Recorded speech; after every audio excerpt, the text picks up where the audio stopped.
तो जैसे कि अगर हम लोग यहाँ पे बात कर ले परसेंटेज इंक्रीज और परसेंटेज डिक्रीज, मुझे कई बार चाहिए होगा तो पहले से क्लियर कर लेते हैं। जैसे कि कोई भी स्टूडेंट है, उनके नंबर आ रहे हैं 60 से नंबर हो गए 80, तो भैया यहाँ पर क्या है, परसेंटेज बढ़ रही है घट रही है? बढ़ रही है।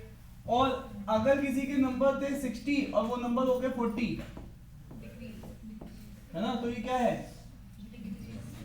क्या है, ये डिक्रीज है, ठीक है। और जब ये डिक्रीज होते तो लोग टेंशन में आ जाते हैं, है ना। अब जो टेंशन में नहीं आ रहा तो उसने तो सब कुछ छोड़ ही दिया है, इसका मतलब।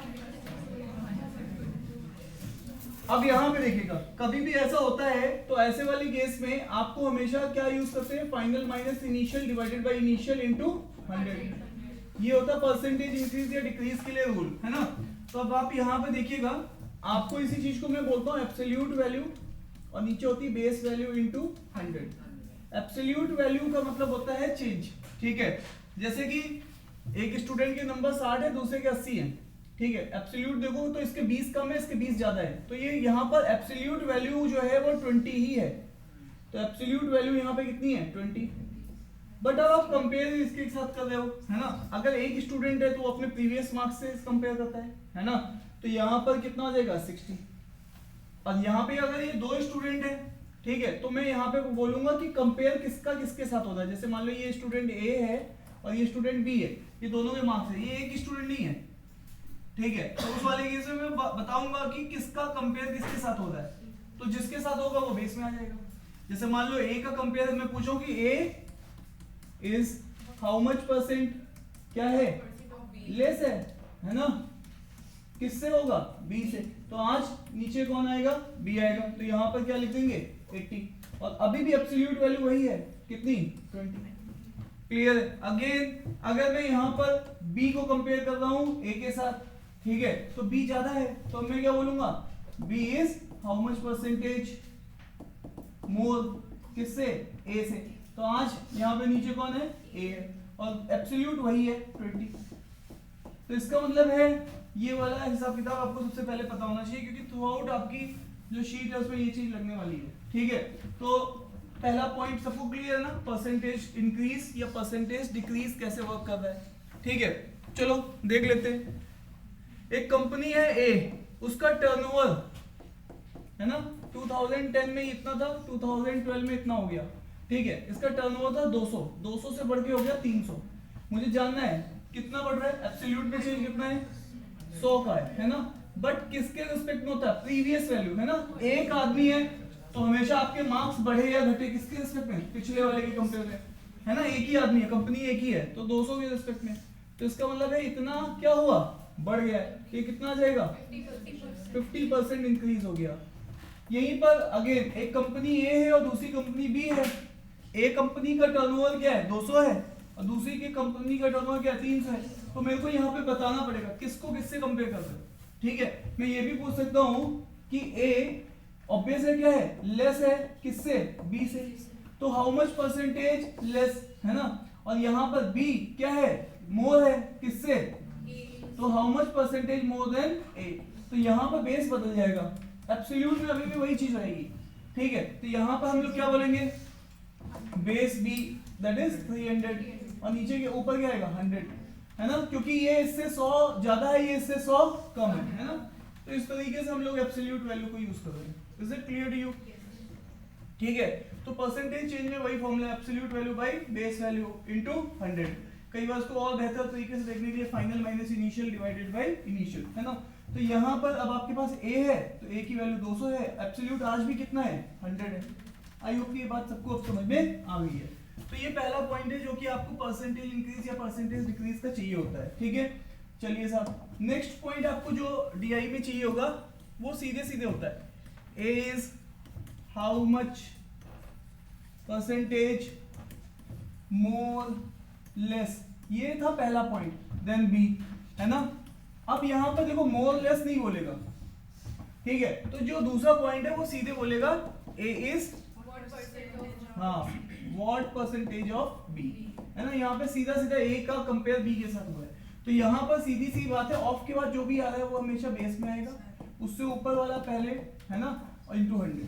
तो यहाँ पर इसका उसका अंतर क्या है, ये पहली वाला फॉर्मूला था, ये दूसरा फॉर्मूला है। यहाँ पे ऊपर मोर लेस आ रहा था, इस फॉर्मूले में अगर आप देखोगे ना एब्सोल्यूट वैल्यू और कुछ नहीं है, एक्चुअल में मोर या लेस है, ठीक है, और नीचे वही बेस वैल्यू। तो जो एब्सोल्यूट वैल्यू मैंने बोली थी, एब्सोल्यूट मतलब आपके मार्क्स 60, दोस्त के 80, तो 20 कम 20 ज्यादा एब्सोल्यूट वैल्यू, तो 20 ज्यादा 20 कम एब्सोल्यूट वैल्यू मतलब मोर लेस बोलता है। और यहाँ पर ए सीधे सीधे बी के साथ कंपेयर हो रहा है। सो ये 2 पॉइंट हो गए। तीसरा पॉइंट और क्या हो सकता है, एवरेज को इंट्रोड्यूस कर सकता है, एवरेज, है ना। तो एवरेज में मान लो आपके पास है 10 20 30, है ना, 50 80, कुछ ऐसा डेटा ले लिया। ये मान लीजिए 2010 का है, 2011 का है, 2012 का है, 2013 का है, 2014 का है, ठीक है, ये डेटा है आपके पास।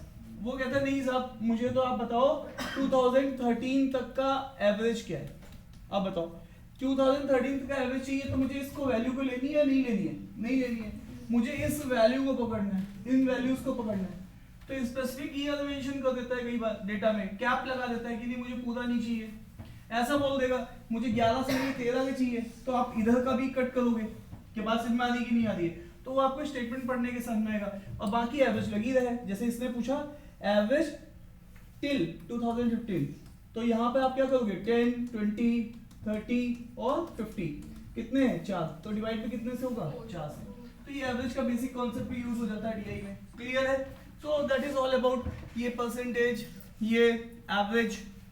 और क्या यूज हो सकता है वो हम लोग क्वेश्चन में जैसे जैसे आएगा देखते जाएंगे। तो ये बेसिक वो चीजें हैं जो कि बार बार फ्रिक्वेंटली डीआई का कोई भी सेट यूज करता रहता है, ठीक है।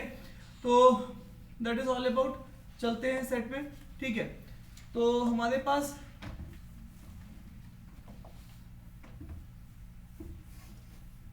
इस बार कैट का रिजल्ट आया। कैट के रिजल्ट में बहुत सारे बच्चे 80 टू 90 के बीच में, इतने बच्चे 80 टू 90 के बीच में, मतलब 9 बच्चे 80 टू 90 के बीच में, 9 बच्चे 90 टू 100 के बीच में आप नंबर, और 80 टू 90 के बीच में 9 बच्चे, तो आप समझ रहे 9 बच्चे 80 टू 90 के बीच में है, और केवल 4 ही बच्चे 90 प्लस में, ठीक है। तो आप समझिएगा ध्यान से। तो जो आपको अच्छा होता क्या है कि फर्क ज्यादा नहीं है नंबर में, 10 नंबर का फर्क है। 10 नंबर मतलब कितना क्वेश्चन हो गया, 3 क्वेश्चन, 3 क्वेश्चन का फर्क रहता है, 3 से 4 क्वेश्चन का, ठीक है। और 3 से 4 क्वेश्चन आपको लगता ही नहीं हम बना लेंगे, लेकिन वो 3 से 4 क्वेश्चंस के लिए ही बहुत प्रैक्टिस चाहिए होती है, ठीक है। तो इस बार जिस भी लड़की से पूछ रहा हूँ मैं परसेंटाइल, सर मेरा 82 आ गया, सर मैं 87 लेके आ गई, मेरा 85 है, तो सब 80s वाली रेंज में 9 बच्चे हैं, मतलब लाइन से।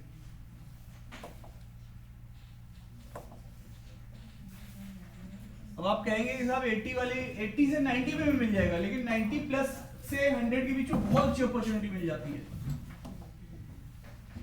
मतलब ये ऐसे ही हो गया जैसे कि यूनिवर्सिटी यूनिवर्सिटी और दिल्ली यूनिवर्सिटी, और दिल्ली यूनिवर्सिटी टू आईआईटी, ये एक फर्क लगा लो। मतलब 80 से 90 के बीच में भी आपको यूनिवर्सिटी से दिल्ली यूनिवर्सिटी पे पढ़ने का मौका मिलेगा, ठीक है। और दिल्ली यूनिवर्सिटी से आईआईटी में आना तो 90 प्लस में, है ना, बात समझ में आ रही कि नहीं आ रही है। तो ये वाला हिसाब किताब होगा। चलिए अब इसको देखते हैं। ये डेटा देखिए, बहुत इजी सा डेटा है ना। कितने विलेजेस है, 5 विलेजेस है। क्वेश्चन आपके सामने आते रहेंगे, ये सब स्टार मार्क है, ये सब सीजीएल के प्रीवियस ईयर के सेट है, सारे के सारे सेट सीजीएल के प्रीवियस ईयर के सेट है, ठीक है। आइए क्या पूछ रहा है,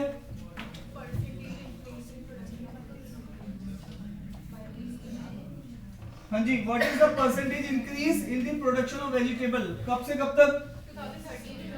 तो इसका तो तुम्हें 13 का डेटा पकड़ना है और किसका पकड़ना है, तो बताइए 13 में कितना था, कौन सा विलेज है, ई 2013 यही है ना। 112 से कितना है ना, तो 112 से 196। अब बताओ एब्सोल्यूट चेंज कितने का है, 84, और बेस में कौन होगा, इनटू 100। क्या लग रहा है, सॉरी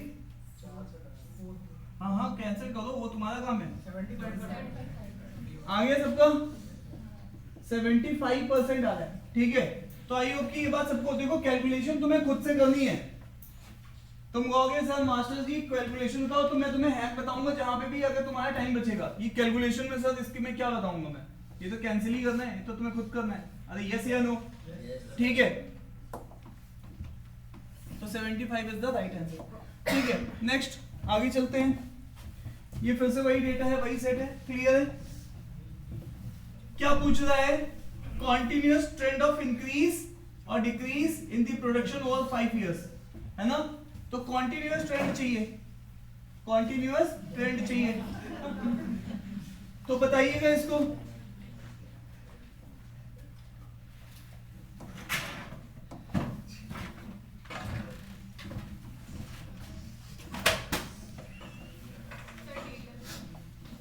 चलिए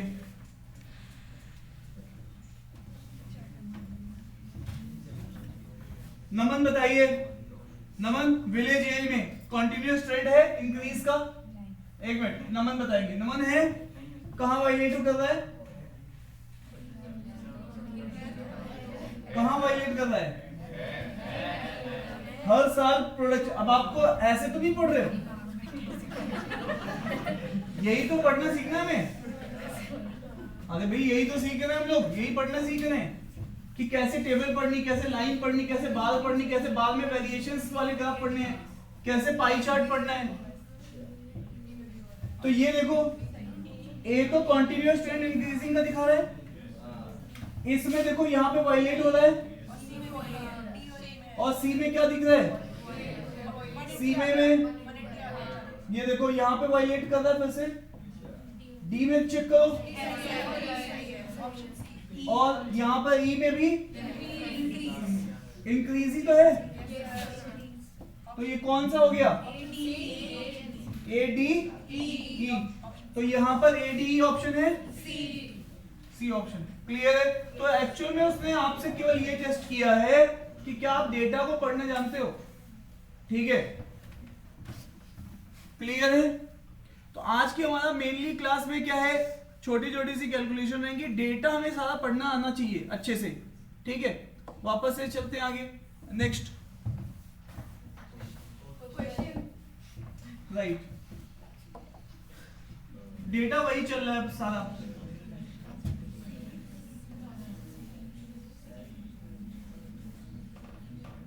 अब देखो विलेज सी को कब लेना है, और विलेज ई को, ठीक है। तो C16 E15, C16 और दूसरा कौन था, E15 160, यही तो था। तो ये हो गया कितना,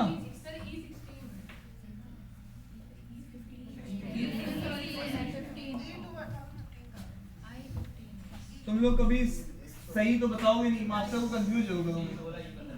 हाँ ये कितना हो गया, ये कितना आ गया। अब वापस देखो नेक्स्ट, ये क्या है दिखा हुआ है, और B, तो D17 बताइए, D17 और दूसरा कौन सा था,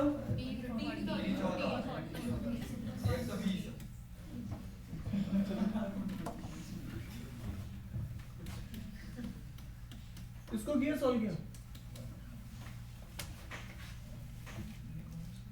कितना बेटर है ये, 5 से करेंगे 24 आ जाएगा, और ये कितना आएगा 35। ऐसे वाले केस में इसको हमेशा 24 बना लो, 3 से मल्टीप्लाई कर दो, ये कितना हो जाएगा 27, और ये कितना हो जाएगा 24। अब न्यूमरेटर किसका ज्यादा है, सेकेंड वाले का, तो ये वाला हो जाएगा, क्लियर है। तो ऐसे वाले केसेस में कभी भी जब तुम्हें फ्रैक्शंस को कंपेयर करना है तो मेक देयर डिनोमिनेटर सेम, दोनों 24 बना लो और कंपेयर कर लो। Is it clear to you? चले आगे, ठीक है साहब।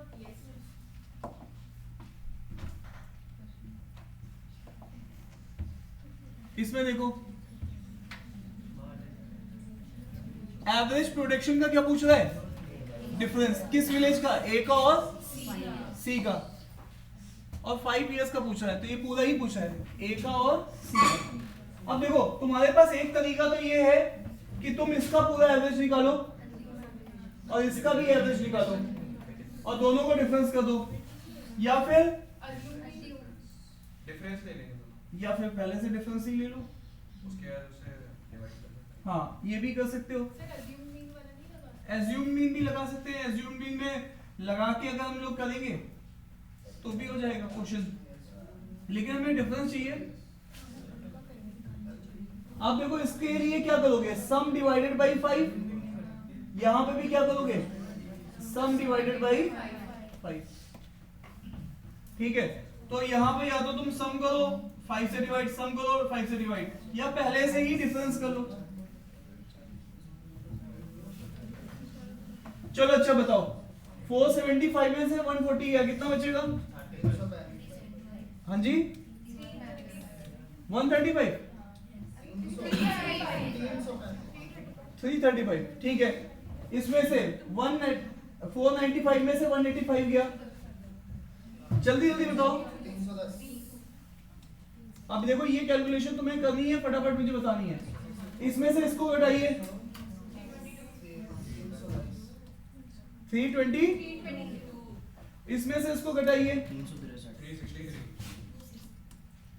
363, और फिर इसमें से इसको घटाइए 345। 5 साल का है तो 5 से डिवाइड भी करना है, तो अब इनको पहले सम करना पड़ेगा, सम करिए। ऐसे वाले सम पता है ना आपको कैसे करने होंगे, 3 2, या फिर ऐसे भी कर सकते हैं 300 300 सभी 300 है तो 1500 ऐसे ही हो गया, 1500 ऐसे ही हो गया। और ये कोई ये 40 है, ये 30 है, कितना हो गया 40 30 70 80 80 100 और 160, तो 160 यहां से हो गया। और इसको पकड़ लीजिए 5 5 10 10, और ये कितना हो जाएगा, तो ये कितना बैठ रहा है 75 डिवाइडेड बाई 5, ये कितना बैठेगा, ठीक है। इनको सबको जोड़ते हैं 5 से डिवाइड करते हैं, इनको सबको जोड़ते हैं 5 से डिवाइड करते हैं, वो भी एक तरीका था, ठीक है। अच्छा एज्यूम मीन, तो ये क्वेश्चन टाइम टेकिंग था। इस वाले सेट में देखो लास्ट एक क्वेश्चन मैंने देखा है, जब आप खासकर गवर्नमेंट एग्जाम का कोई सेट उठाएंगे तो उसमें एक क्वेश्चन आपको ऐसा मिलेगा जो कि क्वेश्चन काफी टाइम ले लेता है, बाकी 3-4 क्वेश्चन में टाइम नहीं लगेगा, केवल एक क्वेश्चन ऐसा होगा जिसमें कि काफी टाइम लेके जाएगा वो, ठीक है। तो उसके लिए ही बाकी सेट आपको इजी दिए जाते हैं कि उसका जो टाइम है आप वहां पे यूटिलाइज कर सके। तो कितना था 330, ठीक है साहब। तो इसमें ऐसा कुछ नहीं था, इन्होंने यहाँ पर सब में ऐड किया है, ये देखो एक एवरेज निकाला 519 है ना, और उसके बाद वो वाला एवरेज निकाला है, ये भी वही आया है, ठीक है। तो is it clear to you, तो यहाँ पर इंडिविजुअल निकालें,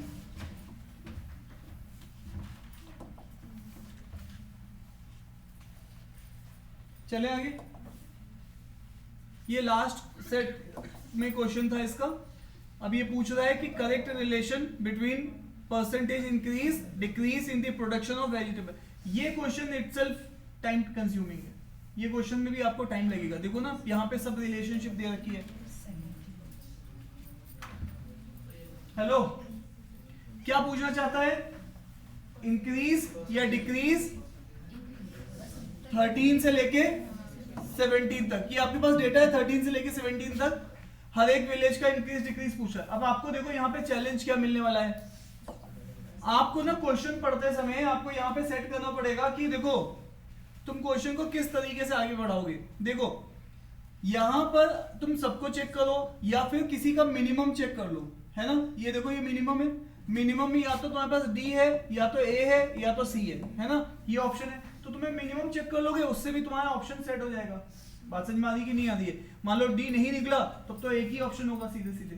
तो आपको सबसे पहले मिनिमम, ऐसे केस में मिनिमम पिक करो कि मिनिमम सबसे डिक्रीज किस में आ रही है, ठीक है।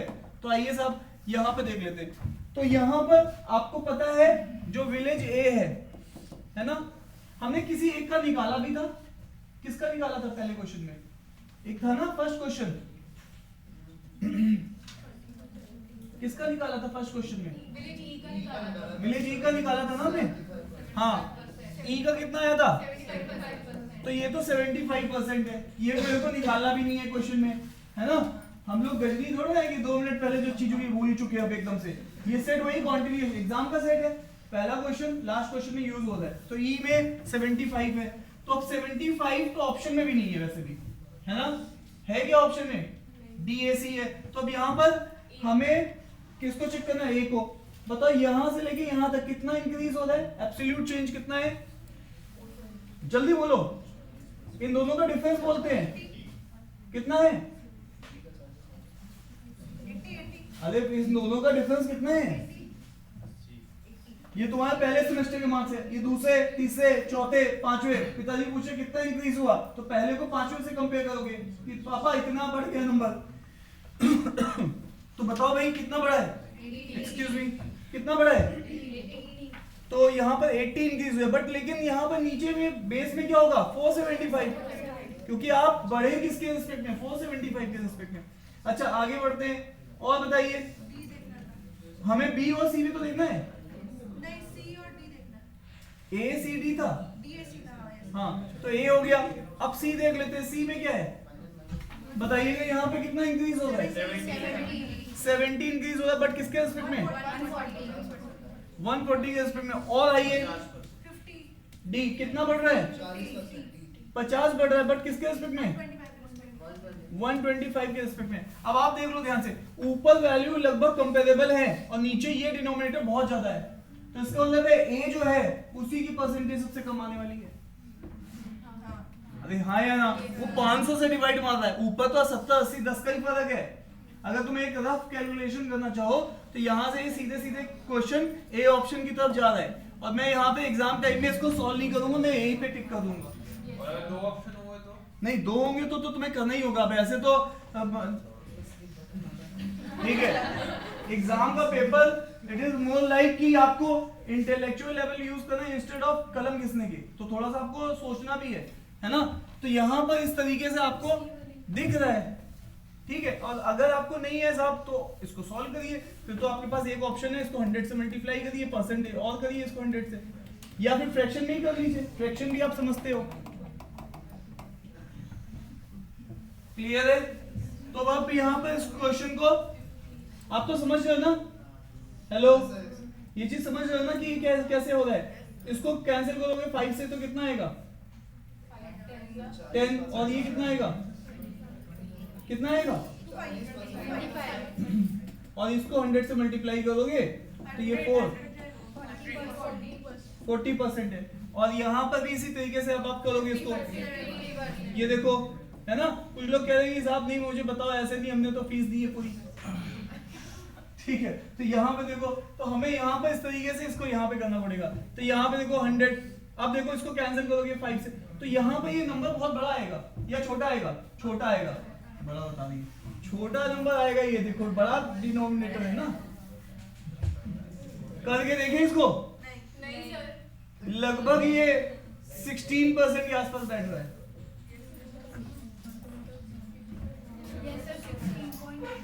16 पॉइंट समथिंग के आसपास बैठ रहा है, ठीक है। तो ये परसेंटेज वाइज काफी कम है। आप लोग मेरी बात समझ रहे हो? एग्जाम में हमें क्वेश्चन को इस तरीके से अप्रोच करना है, ठीक है, क्योंकि नंबर में डिफरेंसेस बहुत है। हेलो, नंबर में डिफरेंसेस जो डिवाइड कर रहा है लगभग 500 के करीब है भाई, और वो लगभग 100-150 के करीब है, ठीक है। सो दैट इज ऑल अबाउट। तो ये फर्स्ट सेट हो गया हमारा। अब अगेन सेकंड सेट की तरफ चलते हैं। ये बार चार्ट के ऊपर है, इसको देखते हैं। अगेन ये भी सीजीएल का प्रीवियस ईयर का क्वेश्चन है। ये सेट भी सीजीएल का प्रीवियस ईयर का सेट है।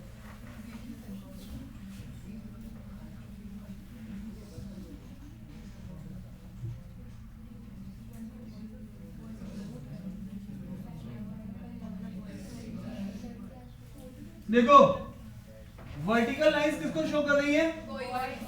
बॉयज को।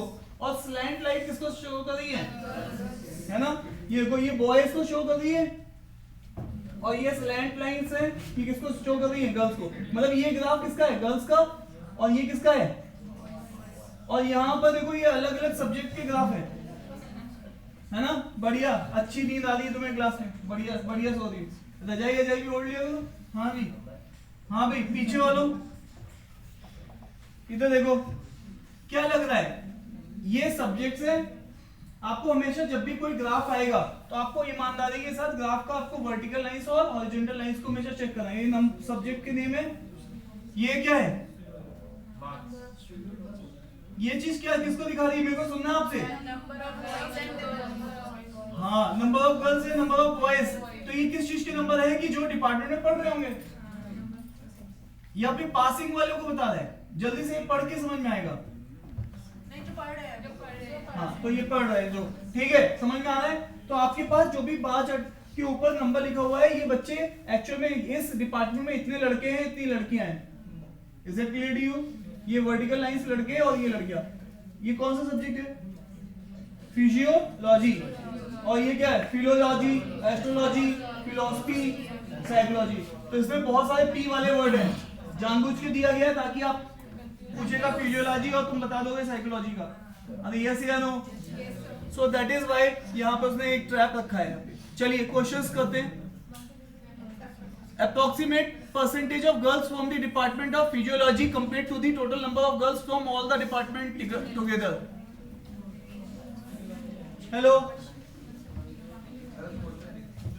सुनना ध्यान से। क्या ये ऐसा बोल रहा है, A is what percentage of B? तो इसका मतलब तो यही होता है A by B into, तो A की जगह यहाँ पर गर्ल्स का नंबर है, वो भी कौन से डिपार्टमेंट से, फिजियोलॉजी डिपार्टमेंट। और अरे ठीक है, तुम समझ रहे हो ना, ठीक है। और ये देखो, ये क्या है, ये क्या है, टोटल, मतलब ऑल डिपार्टमेंट। तो आपको ये काम करना है। तो इसका मतलब वो गिनती गिनवाने के लिए कह रहे हैं। तो अब चलिए 175, 150 कितना हो गया, 325। ठीक है। फिर उसके बाद इन सबको जोड़ते जाओ, कितना आ रहा है जल्दी बताओ, पक्का ना, 1525। यस। और कौन सा डिपार्टमेंट पूछा है,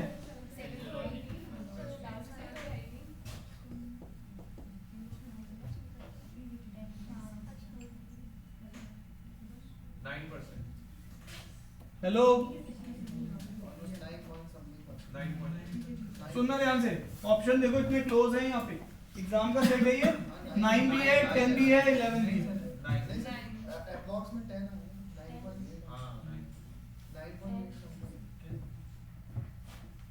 आपको समझ में आया कितना था, ए की वैल्यू कितनी थी,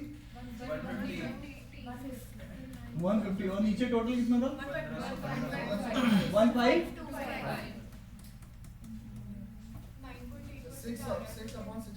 पहला ऑप्शन था, इसको सॉल्व कर लो, ठीक है।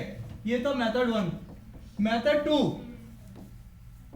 Any number is 100% of itself. कोई भी नंबर खुद का कितना होता है, 100%। जैसे कि अगर मैं बोलूं कि कोई नंबर अगर 400 है, तो इसका 100% कितना है, 400 खुद है। और पूछूं 10% कितना है, तो आप बोलोगे 40। 1% बोलूंगा तो 4, है ना। Place decimal from right of side. So अब यहाँ पर अगर आप देख रहे हो 15, 25, तो ये तो खुद का 100% है। सारे ऑप्शन 10 की रेंज में, तो सबसे पहले मैं इसका 10% निकालूंगा। तो 10% इसका कितना आएगा, 152.5। अरे यस या नो? तो ये तो 10% है, ठीक है, 10% है इसका। लेकिन अगेन मुझे नंबर किसके अप्रोक्स पहुंचाना है, 150। अरे बोलो भाई, तो मैं क्या करूंगा यहाँ पे, हाँ तो 10 से तो ये कम जा रहा है, सर 9.8 आ रहा है। हाँ तो ये 9.8 अप्रोक्सीमेटली 10 के आसपास बैठेगा, है ना। अब यहाँ पर एक बात और सुनिएगा। अगर मैं इसमें से, क्योंकि एक ऑप्शन 9% भी है, अगर मैं इसमें से 1% ले लूं तो 1% कितना होगा, 15.25। 15.25 और इसमें से ये घटा दूंगा तो 150 से कम हो जाएगा और काफी कम हो जाएगा। इसीलिए मुझे ये चीज श्योर है कि 9% तो नहीं है, 9% से काफी ज्यादा है।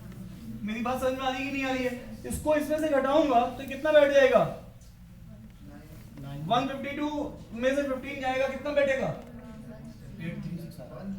लीव डेसिमल प्लेसेस, कितना बैठेगा?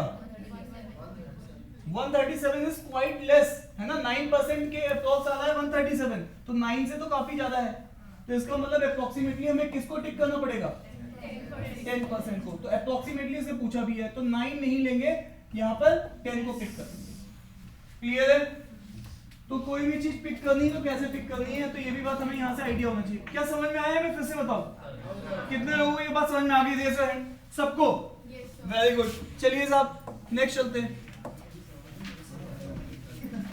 वही डेटा है। अब क्वेश्चन देखिएगा, difference between number of boys and number of girls in all department in which boys are more than the girls.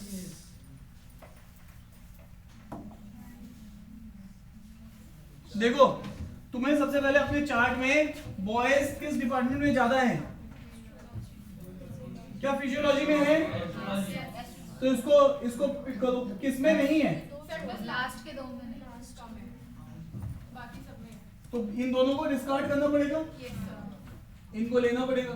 आप लोग मेरी बात समझ में आ रही कि नहीं आ रही है? तो बस अब आपको सीधी कैलकुलेशन है। इसका मतलब है वो ये चाह रहा था कि ग्राफ को डिस्कार्ड करना भी आपको आना चाहिए, उसका एजेंडा ये है। तो आइए इनका डिफरेंस बताना है। इन दोनों का डिफरेंस कितना आएगा? 50। इन दोनों का डिफरेंस? इन दोनों का डिफरेंस? जल्दी बोलो, गलत लिख दूंगा नहीं तो मैं। जल्दी बोलो। इन दोनों का डिफरेंस? अरे इसको ऐसे जोड़ दो, इसमें 25 जोड़ दो, 75। अब इन सबको ऐड कर दो। साफ साफ ये 200 दिख रहा है, 375। ठीक है? तो 375 is the option number C.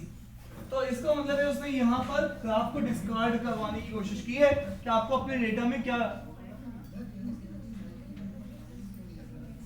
Hello, आपको पता है अभी सारे के सारे मतलब इंस्टीट्यूट डेटा डेटा डेटा की तरफ ड्रिवन हो रहे हैं, और डेटा मतलब डेटा बहुत क्रूशियल चीज हो गई है ना। तो अभी डेटा, इसका मतलब है डीआई का रोल अभी आगे एग्जाम में और बढ़ जाएगा। डीआई है ना, और डीआई से आप बच नहीं सकते हो। डीआई में आपको एक लेवल अचीव करना पड़ेगा। तो ये हम लोग डीआई यहां पर कर रहे हैं। नेक्स्ट फिर से वही ग्राफ है, average number of boys in all department except anthropology. तो एवरेज नंबर ऑफ बॉयज बताने हैं। लीजिए साहब, एवरेज नंबर, एंथ्रोपोलॉजी को डिस्कार्ड करना है। एंथ्रोपोलॉजी वाला डिपार्टमेंट ये रहा, इसको नहीं लेना है। अब बॉयज के नंबर जोड़ने हैं। बॉयज कौन से थे? वर्टिकल लाइंस या स्लैंट हाइट? वर्टिकल। तो इनको ऐड कर लीजिए। किसको नहीं ऐड करेंगे? एस्ट्रोलॉजी है ना बेटा ये।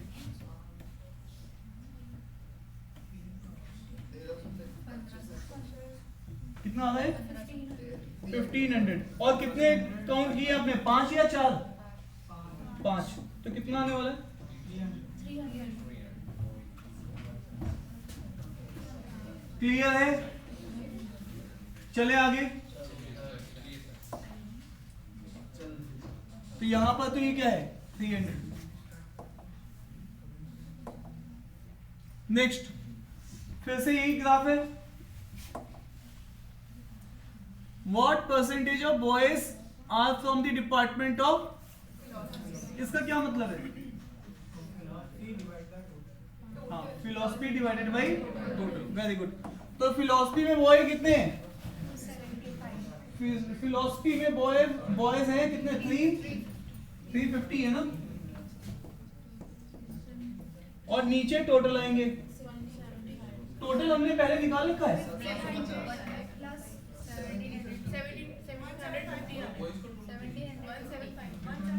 1750। ये बॉयज का टोटल हमने पहले कहीं किया हुआ है ना। हाँ, अब देखो इन्होंने बिल्कुल सही बात कही, जो आपने टोटल पहले किया है उसमें बस एंथ्रोपोलॉजी वाला ऐड कर देना।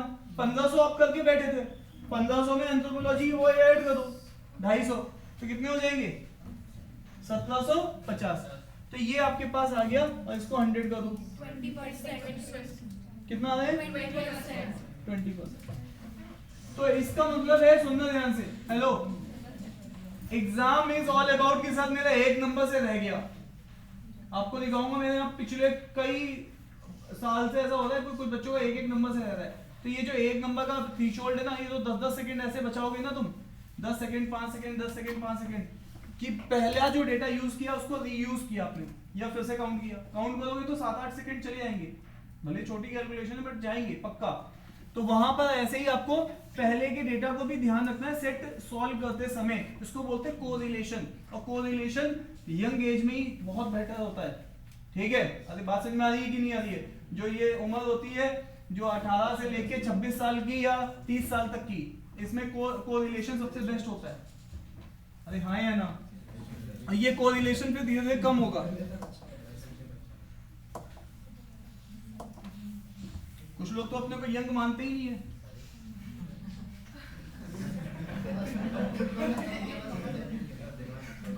चलिए,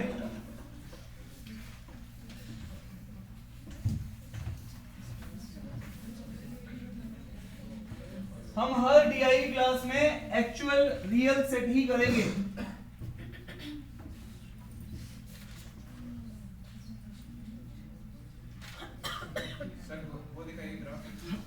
तो ये देख लिया आपने, करना क्या है यहाँ पर, रेशियो चाहिए किसका,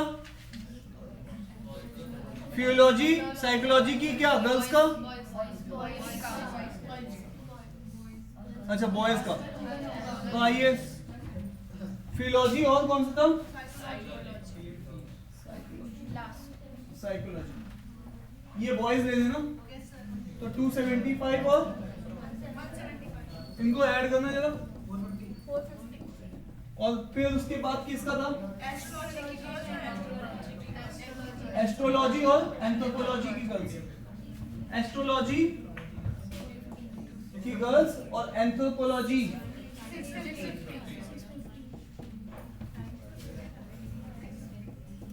अब तो ये कैंसिल हो गया, कितना बैठेगा, तो 9:13 क्लियर है।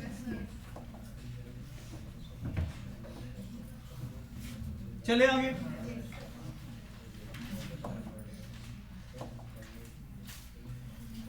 तो आपने पहला सेट किया था वो टेबल का था, दूसरा सेट जो किया वो बार चार्ट का था, तीसरा सेट किसका है, लाइन चार्ट का। ये भी एग्जाम में आया हुआ सेट है।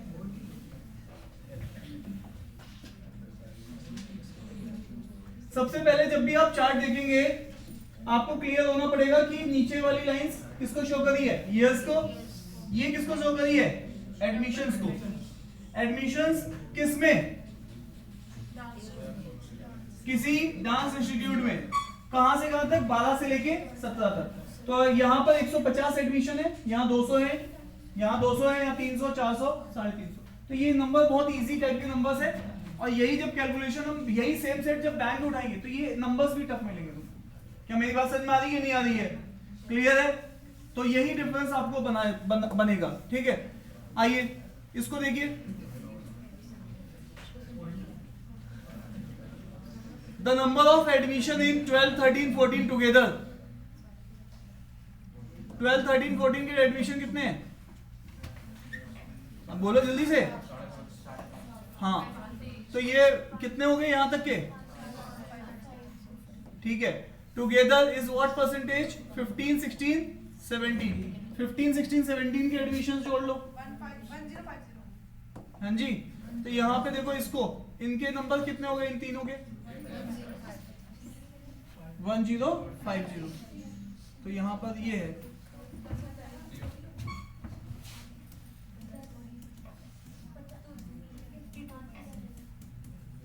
है ना, यही है ना, a is what percentage of b, a by b into 100। Clear है? अब यहां पर आपके पास, आप देखिएगा ध्यान से तो साफ साफ दिख रहे हैं। आप क्या करेंगे यहां पर, 100%, 100% कितना है 1050। आपको कहां रीच करना है 550 के अराउंड। तो आप सबसे पहले क्या करेंगे यहां पर, है ना, 10% अगर आप लेंगे तो आपका 105 बनेगा। फिर आप इसको 5 से मल्टीप्लाई करेंगे तो ये 50% हो जाएगा। 50% मतलब 5 बोलो 525। अभी भी आप शॉर्ट है, ठीक है। अच्छा अब आप 1% देख लो, 1% यहां से देखोगे तो ये कितना बनेगा 10.5।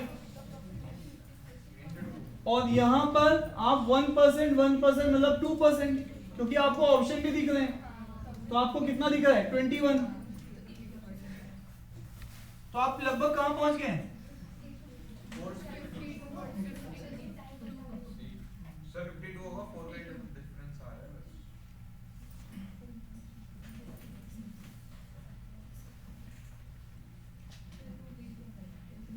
क्यों 2% लेंगे तो बहुत ज्यादा हो जाएगा।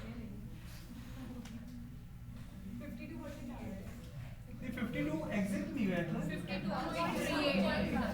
52.3 और यहाँ पे अप्रोक्सीमेट, चलिए डिफरेंस बहुत है वैसे, वो चीज क्लियर है, लेकिन यहाँ पे अप्रोक्सीमेट नहीं यूज किया था ना, तभी मैं सोचा था कि यहाँ पर, तो एग्जाम टाइम में यहाँ पर आप देख सकते हैं 52, ये जब इन नंबर को ऐड करेंगे तो ये कितना बैठेगा, कितना बैठेगा,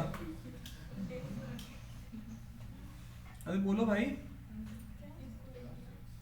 आपने जब आपने 100% देखा, 100% आपका 1050 है, ठीक है। इसका 50% आपने देखा, 50% कितना था, 525 ठीक है। उसके बाद फिर जब आपने इसका 10% दो बार ऐड किया, 10% मतलब 10.5 नहीं 10% नहीं 1%, सॉरी 1% जब आपने ऐड किया तो ये हो गया 10.5, डबल किया 2%, तो 2% कितना बैठा, 546 है ना, तो ये बैठ गया आपके पास 21। तो ये वाली चीज जो है ये कितनी बैठ रही 546, 550 ये काफी क्लोज है, तो हमारा आंसर इतना तो होगा नहीं, यही होगा, ठीक है। नेक्स्ट क्लियर है, तो आप यहां पर देख रहे हो, मैं उस कैलकुलेशन को नहीं सॉल्व करता हूं किसी भी सेट में, मैं बस केवल any number is 100% of itself से ही काम चला रहा हूं, ठीक है। वापस से आइए इस क्वेश्चन को देखिए,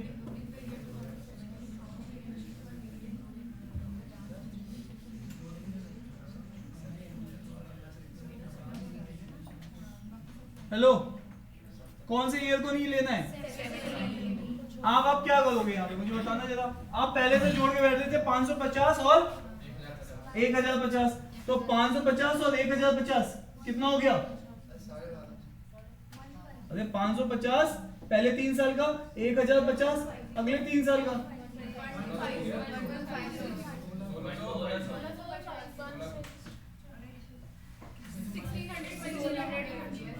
और फिर उसमें से तुम्हें हटा देना है कौन सा, तो ये चीज तुम्हारे मेंटली कैलकुलेशन में पहले से है, तुम्हें बार बार डेटा रेफर करने की जरूरत नहीं है, क्योंकि डेटा बहुत सिंपल है। 1600 में से क्या घटेगा, ठीक है, तो ऐसे करना इसको। नेक्स्ट वापस आइए इस क्वेश्चन को देखिए, भूपेन मैं उठा के बाहर भेज दूंगा तुम्हें। ये क्या है, ये क्या एटीट्यूड बना रखा है,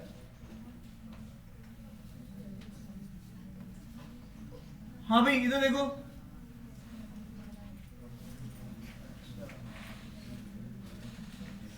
जल्दी से बताइए, by what percentage did the number of admission dance institute increase हुए हैं 2013 से कंपेयर टू 12, है ना।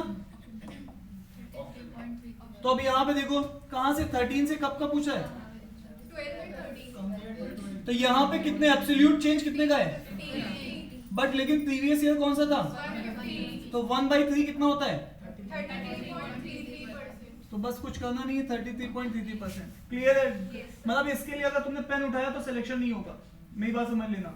इसके लिए अगर तुमने पेन उठाया और एक भी चीज लिख दी तो सिलेक्शन नहीं होगा, इसका मतलब इसको करना था मेंटली, इसने दिया इसीलिए था ये, अरे हाँ या ना?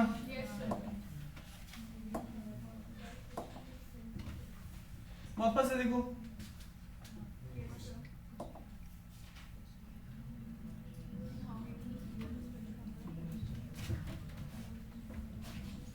तो इसका मतलब तुम्हें एवरेज निकालना पड़ेगा।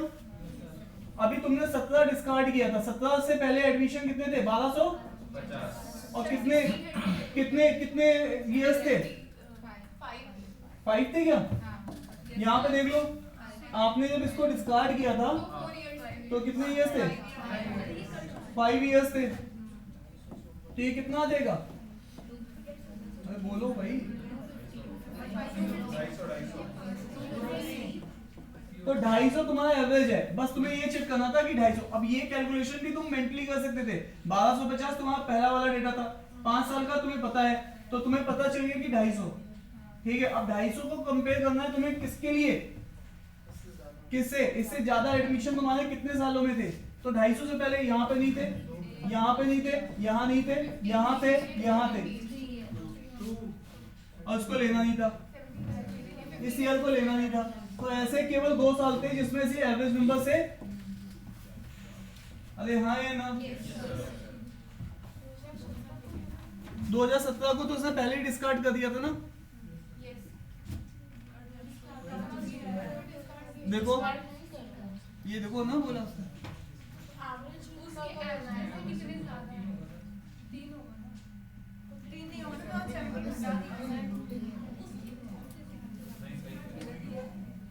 अब बताओ इसमें लेना है नहीं लेना?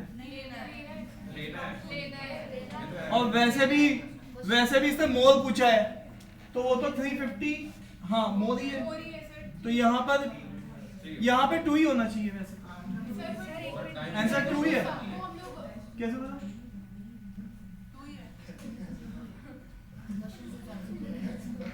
तो होगा सर टाइम पीरियड 2016 तक। हाँ 2 है, ठीक है।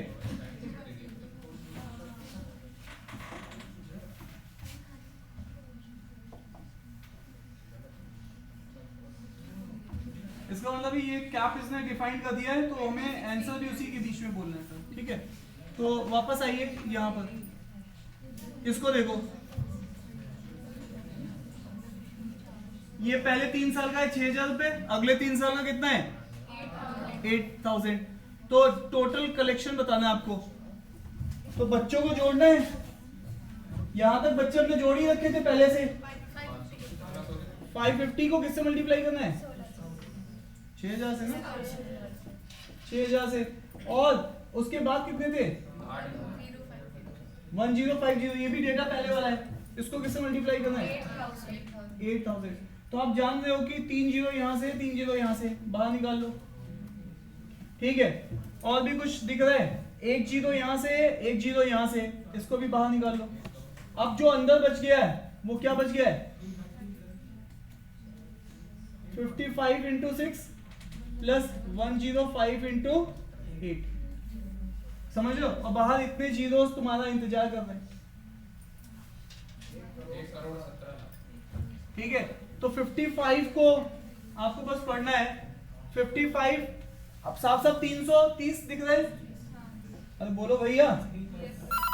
और 105 8 टाइम 840 है ना, 840 हो जाएगा। इसको direct calculation, hello, okay okay, ठीक है। तो यहाँ पे कितना है ये देखो, 800 हो जाएगा, 5 8 40, तो सीधे सीधे 840 और 330 इनको मल्टीप्लाई करो, कितना आएगा?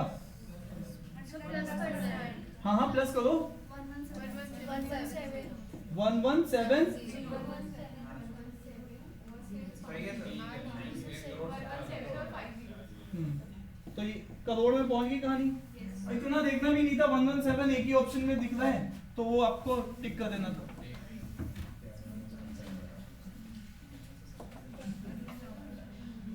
ठीक है। अब ये हमारा अगला जो चार्ट है वो पाई चार्ट है। तो पिछला वाला लाइन की भी प्रैक्टिस हो गई आपकी, अब पाई चार्ट की प्रैक्टिस हम लोग करने जा रहे हैं कि पाई चार्ट को कैसे देखना है। हेलो, आप मुझे बताना है 1 मिनट, यहां पर आपको पता है पूरा सर्कल कितने डिग्री का होता है? 360। इसका मतलब है अगर मैं ये पूछूं कि लॉ का कंट्रीब्यूशन कितना है तो 30 डिग्री डिवाइडेड बाई तो कितना आ जाएगा? अरे जल्दी बोलो। 1/6 आएगा। कहां से? तो ये हो जाएगा 1/12। इसका मतलब है अगर ये पूरा 12 है तो इसका कंट्रीब्यूशन 1 है। आप मेरी बात समझ पा रहे हो? तो यहां पर आपको हमेशा वो टोटल मेंशन करता है। यहाँ पे अगर टोटल नहीं भी दे तो टोटल अपनी तरफ से इसके x मान लेना, कितने x बच्चे हैं और इसमें कितने हैं y। अगर आपको कई बार टोटल नहीं भी देता है तो x y करना आ गया ना? हाँ भाई प्रणव, मैंने आपको क्या बताया अभी थोड़ी देर पहले? प्रणव, मान लो मुझे लॉ को कंपेयर करना है। किसको कंपेयर करना है? लॉ को। दोनों जगह के लॉ को कंपेयर करना है ना? कॉलेज ए के लॉ को कंपेयर करना है कॉलेज बी के लॉ के साथ। कैसे कंपेयर करेंगे? यहाँ 30 डिग्री, वहां कितने हैं 45 डिग्री। अब मेरी बात समझना, एक्चुअल में ये क्वेश्चन तुम्हारे सामने फ्रीक्वेंटली बार बार आएगा। वो कोई ना कोई लिंक दे देगा। लिंक कैसे देगा? वो बोलेगा यार इस कॉलेज के लॉ के बच्चे इस कॉलेज के लॉ के बच्चे के बराबर है, और नंबर्स दोनों जगह नहीं देगा। तो नंबर्स तुमने एक्स वाई मान लिया टोटल। अरे यस या नो? ये पूरा ग्राफ कितने डिग्री का है? लॉ यहाँ पे कितने डिग्री है? 30। टोटल कितना है? बच्चे टोटल कितने हैं? x। और कह रहा है नहीं यही लॉ के बच्चे कॉलेज बी के लॉ के बच्चे के बराबर है, तो यहाँ पे क्या लोगे? बट टोटल सर्कल वहां पे भी कितना है? और टोटल नंबर ऑफ स्टूडेंट कितने हैं? तो ये तुम्हें टेक्निक यूज करनी। इसमें एक्चुअल में बताने का मतलब ये है 360 को नहीं भी लोगे तो काम चल जाएगा। तुम्हें सीधे यही लेना था 30 इंटू एक्स और 45 इंटू वाई। तो x बाई वाई का एक रेशियो निकल जाता है 45/30, और 15 से कैंसिल करोगे तो 3:2। तो तुम्हारे पास ये रिलेशन आगे यूज होता है। क्या मेरी बात आप तक पहुंच पा रही है? अरे हाँ या ना? डन है क्या?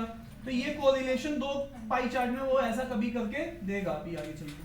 ठीक है, तो आई होप कि ये बात सबको क्लियर है। आगे चलें तो क्वेश्चन देखते हैं। सबसे पहला क्वेश्चन क्या है? क्या बोल रहा है? If the ratio of number of science student enrolled in college A to college B is 4:5। Science student है ना? What is the ratio of law student? मुझे सुनना है साइंस स्टूडेंट वहां पे कितने हैं? 80। तो यहाँ पे तुम सीधे क्या यूज करोगे? 80x। 360 लूं या ना लूं? नहीं। अब वापस से इसका रेशियो किसके बराबर बोला गया है? साइंस। साइंस का क्या लोगे? साइंस यहाँ पे कितनी है? यहाँ पर 90। तो अब आप देखो 360 लो भी लोगे तो वो कैंसिल आउट हो जाएगा। तो 90y, और ये रेशियो किसके बराबर है? 4:5। इसको कैंसिल आउट करो, ये 4 से 2 टाइम जाएगा, तो x by y comes out to be नीचे 10 ऊपर 9। ये रेशियो बन गया अब तुम्हारा।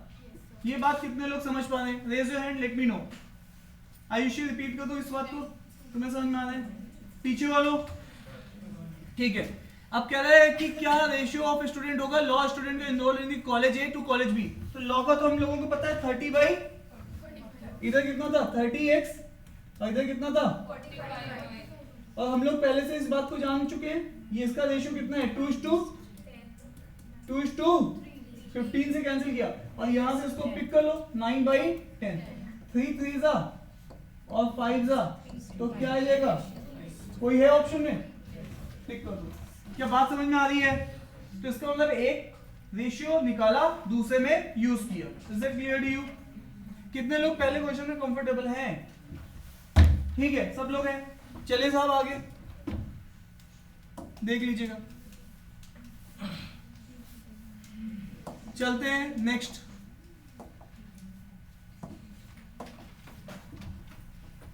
फिर से वही चार्ट है, यहां देखिएगा 165 student enroll in the commerce in the college B.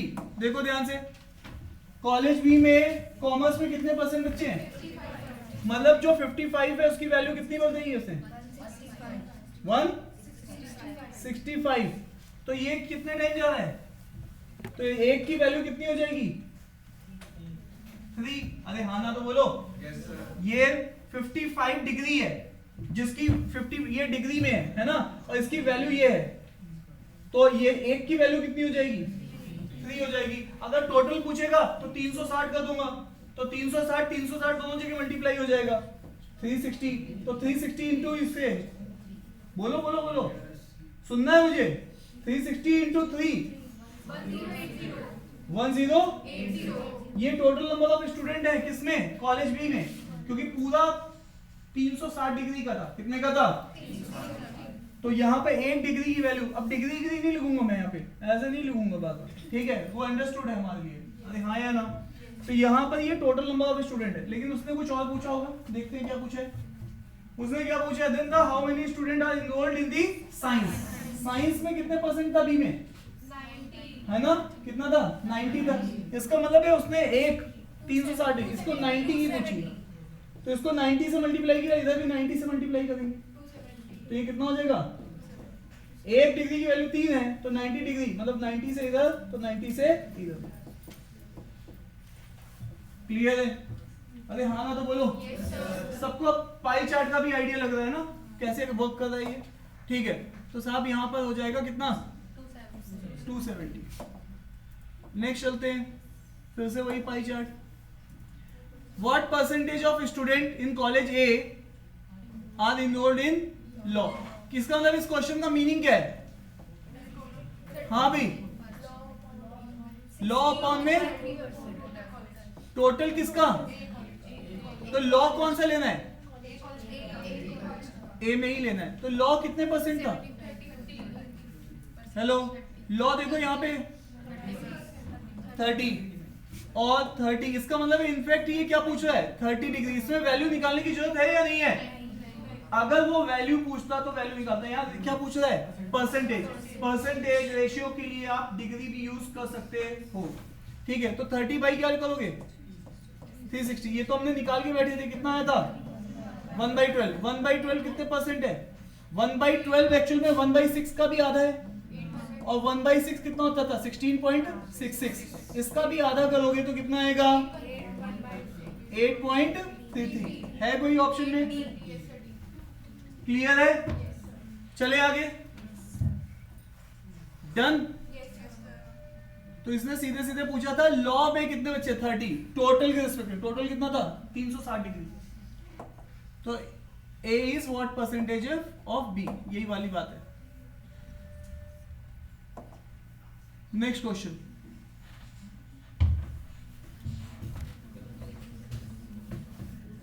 Check करो इसको। आयुषी तो समझ में आ रहा है? कितने परसेंट? पूरा अभी तक। अच्छा देख लो, अगल बगल की कसमें खिला दूंगा लास्ट में।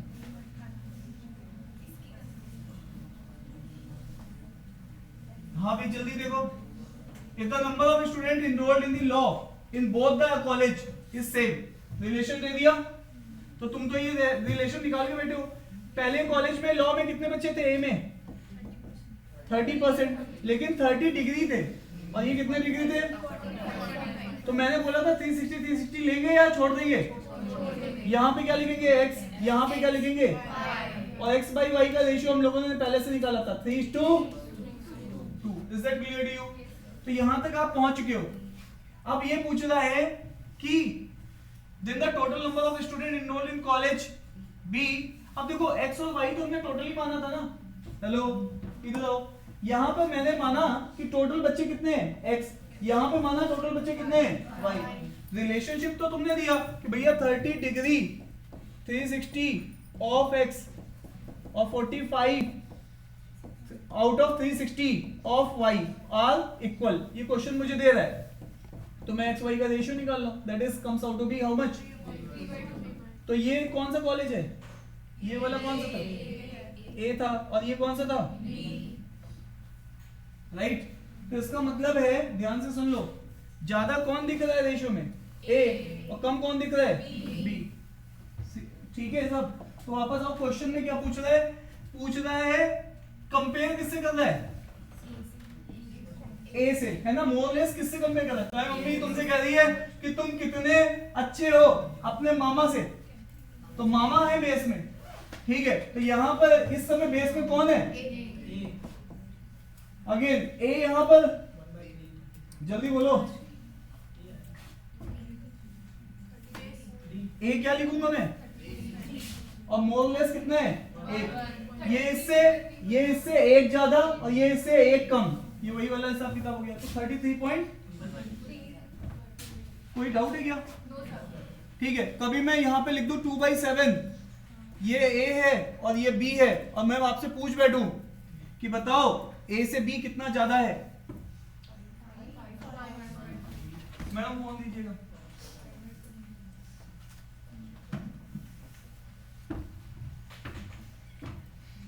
से ऐसी फोटो लगा देती है, देखो मैंने कहा ये यही है क्या, देखो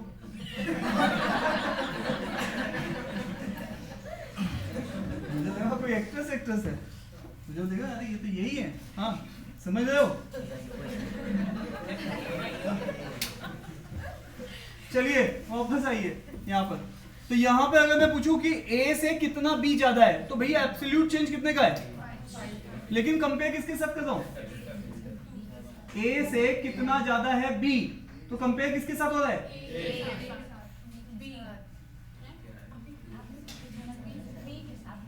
किसके साथ कंपेयर कर रहा हूं, ए से कितना ज्यादा है बी,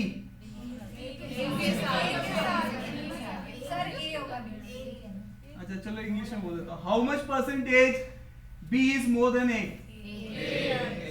ठीक है, तो यहां पर ये आ जाएगा। क्या बात समझ में आ रही है आपको, इस स्टेटमेंट पढ़ के समझ में आ जाएगा, जो भी ऑफ के बाद आ जाए उसको बेस में डाल देना। ये लास्ट क्वेश्चन है इस सेट का, जल्दी से चेक करिए, इसको चेक करते हैं।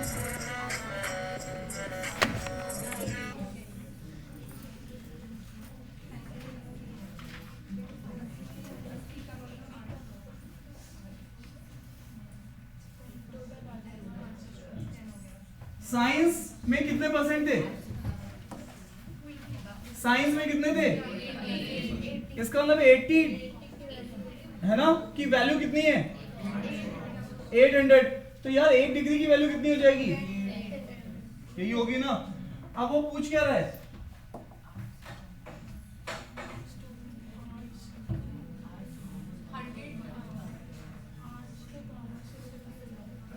the number of students enrolled in arts is more than the commerce in the same college। Arts में कितने बच्चे ज्यादा हैं कॉमर्स से, आर्ट्स में 75, कॉमर्स में है तो 10 ज्यादा है, इसका आंसर तो 100 हो गया। कितना मोर है, 10 डिग्री मोर है, तो इसको 10 डिग्री बनाने के लिए क्लियर है।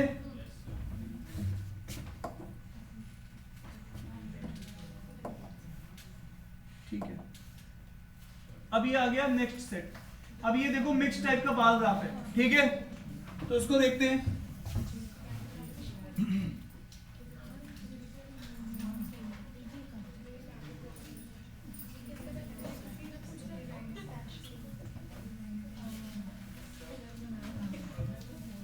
देखिए प्लीज मेक श्योर आप इसको कैसे पढ़ेंगे। हेलो, सबसे पहले ये क्या है, ABCD क्या है, जल्दी बोलो।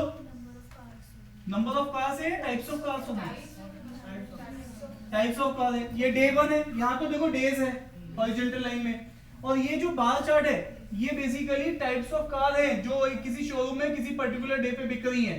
जैसे कि Hyundai में भी कार जाओगे तो क्रिएटा भी है और भी दूसरी भी है, i20 भी है ना। तो इस तरीके से ये डिफरेंट टाइप्स की कार्स हैं किसी एक पर्टिकुलर शोरूम में जो कि इस दिन बिक रही है, और हो सकता है बड़ा शोरूम में इतनी कार्स वहीं पे बिक रही होंगी। अरे हाँ यार ना, जैसे कि मैं गया था एक बार सैफाई में मेला लगा था, वहां पे बाइक लेने चला गया था, है ना। वहां पर जो लोग साउथ से आ रखे थे बाइक लेने के लिए, पूरा ऐसे लगा हुआ है जैसे जितना मुझे लगता है उतना बड़ा ग्राउंड ही मैंने नहीं देखा आज तक। वहां केवल ट्रक के ट्रक आए जा रहे हैं, ट्रक के ट्रक आए जा रहे हैं। जो बाइक उस समय मिल रही थी मार्केट में 1 लाख रुपए की, वो वहां पे मिल रही थी 50,000 की, है ना। उसमें सारी ड्यूटीज ऑफ थी, है ना। तो लोग ऐसे ऐसे बाइक वहां से बस ऐसे जैसे कि मतलब खिलौने भी कर रहे इस टाइप से वहां पे लोग आ रखे थे। पंजाब से लोग लेके आ रहे हैं कि 10 बाइक दे दो मुझे, लेके जा रहे हैं। ठीक है,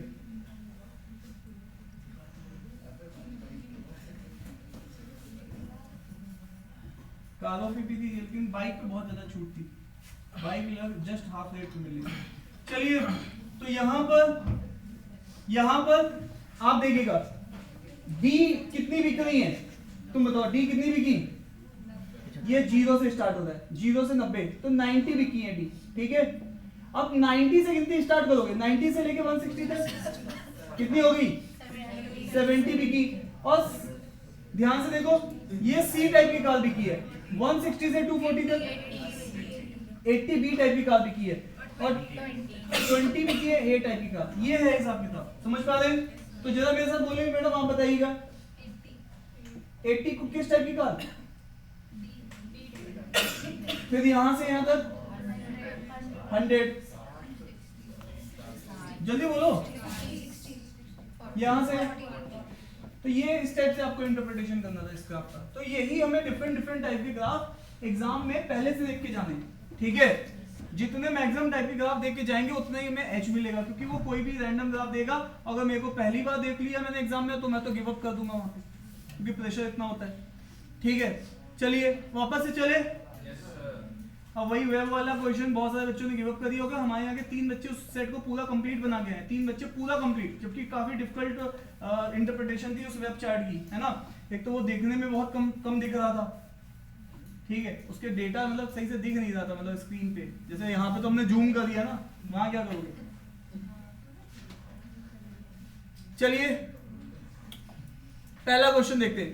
what approximate percentage of total car sold on day 2 were class B car? Day 2 में टोटल कितनी गाड़ियां बिकी हैं? 280। उसमें से बी वाली कितनी थी?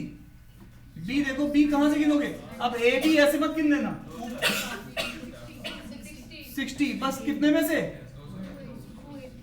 into 100।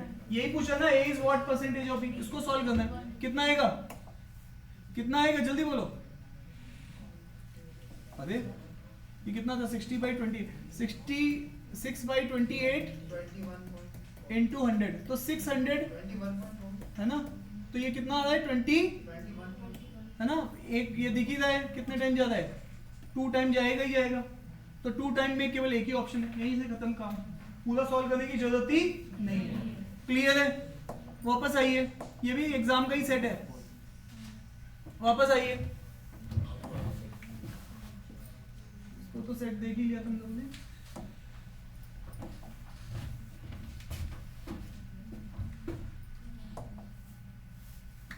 Total number of cars of class D 5 days। इनको तो बस जोड़ना है यार, है ना। डी मतलब नीचे वालों को सबको जोड़ना, 90, 80, 60, 90, 100, कितना होगा? क्लियर है? भूपेन तुम आजकल सेलिब्रिटी वाला फिगर दे रहे हो, क्या है ये? मतलब अभी सेलिब्रिटी बनने का टाइम आएगा, अभी रुक जाओ।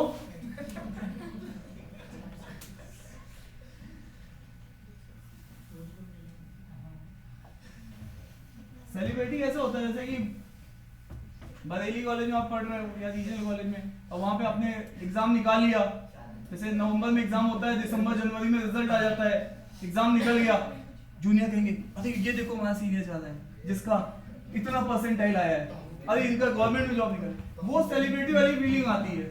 अरे यस या नो कि हाँ भाई, हाँ पूछते हैं आगे लोग, साहब क्या किया था आपने, फिर तुम कहोगे कि मैंने भिंडी ज्यादा खाई थी। अब बरेली कॉलेज में भिंडियां बननी स्टार्ट हो गई है। तो सेलिब्रिटी का मतलब ये होता है कि आप बेंचमार्क सेट कर दो, समझ पा रहे हो?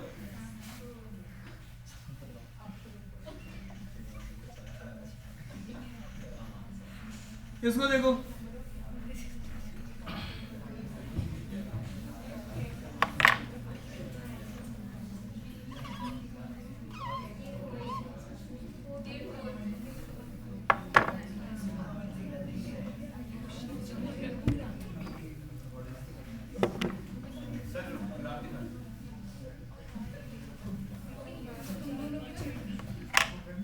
ये क्वेश्चन समझ लिया ना क्या था? Yes, sir. Class A car sold on the day on which number of B cars sold was. तो सबसे पहले बी को मैक्सिमम पिक करना पड़ेगा ना, बी 300 है ना। जिस दिन बी कारें सबसे ज्यादा बिकी है वो दिन कौन सा है? डे 4 में कितनी बिक गई है? 320 बी कार ऊपर वाला है ना, सही है 90 बिकी है ना यहाँ पे, है ना। यहाँ पे अगर कोई बोलेगा तो कितनी बिकी है? जल्दी बोलो। 60। यहाँ पे कितनी बिकी थी? यहाँ पर, यहाँ पर। तो इसका मतलब है जिस दिन सबसे ज्यादा बी कार बिकी है वो दिन है डे 4, और उसमें ए कितनी बिकी है? ए 20 बिकी है। क्लियर है ना, 300 से लेके 320। ठीक है, तो आंसर कितना होगा? 20। क्लियर है सब। तो इसमें मतलब वो एक्चुअल में आपकी टेस्टिंग कर रहा है कि आप ग्राफ पढ़ना जान रहे हैं या नहीं जान रहे। तो शायद ये लास्ट इसका सेट होगा, है ना। इसको भी जरा ठीक कर लेते हैं, इसकी जरूरत पड़ रही है मैं बता रहा हूँ।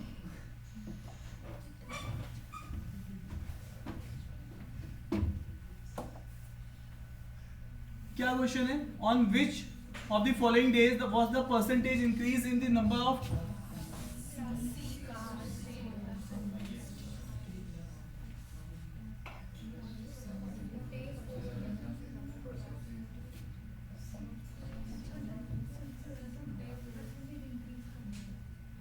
ये क्वेश्चन अच्छा है।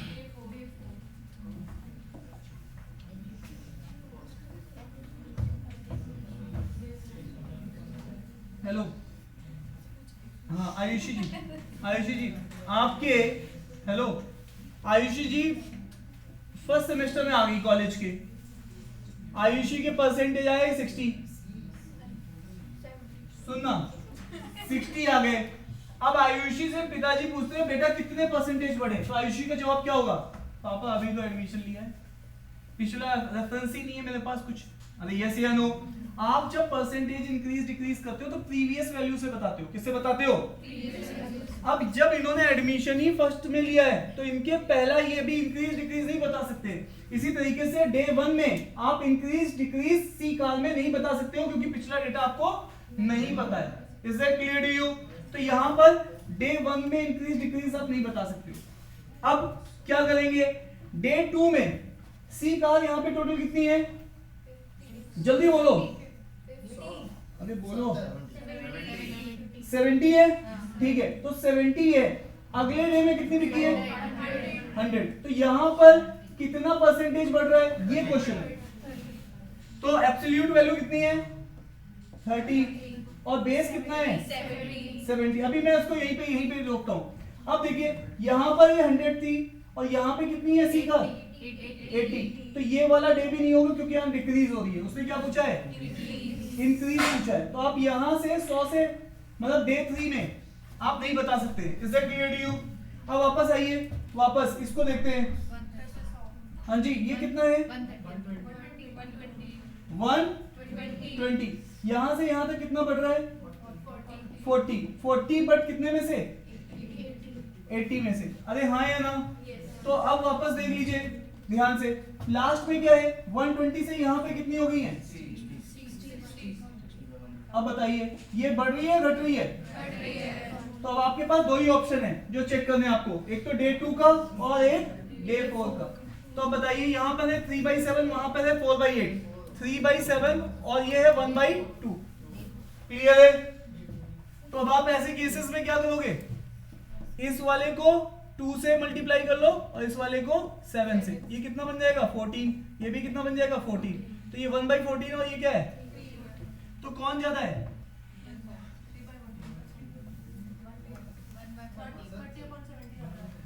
देखो सबसे पहले तुम अलग अलग से नहीं कर सकते हो।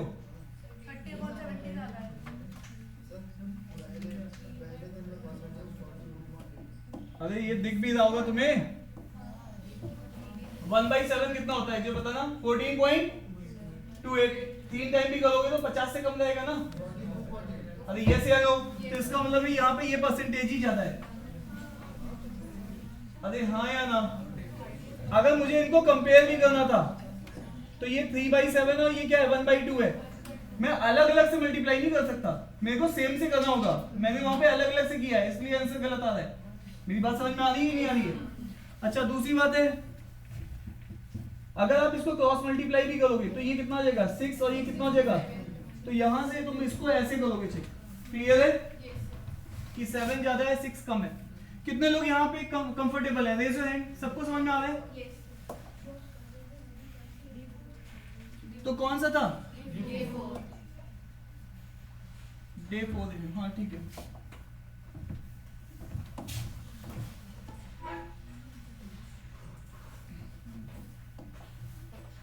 नेक्स्ट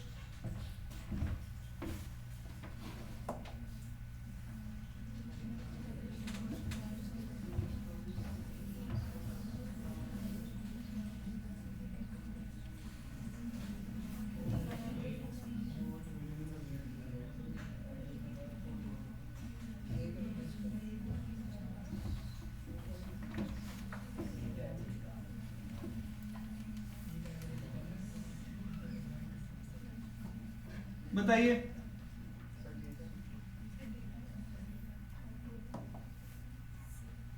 अभी ये वाला क्वेश्चन तुम्हें खुद से करना है।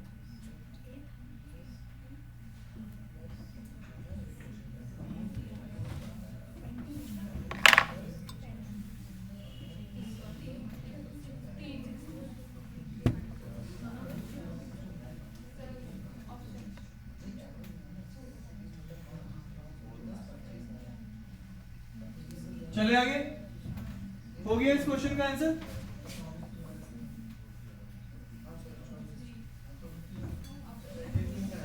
आ रहा है? डेज है, इतने डेज पूछा है जिसमें कि number of class car of class A sold was more than the average number of car sold in the given period. Average कितना निकला था तुम्हारा? 24 निकला है तुम्हारा एवरेज। एवरेज तुमने एक कार का पकड़ा होगा ना, ये वाला। इन सारे नंबर्स को निकाला होगा पहले, है ना? ये सारे नंबर्स निकाले होंगे। जैसे ये कितना निकला होगा, ये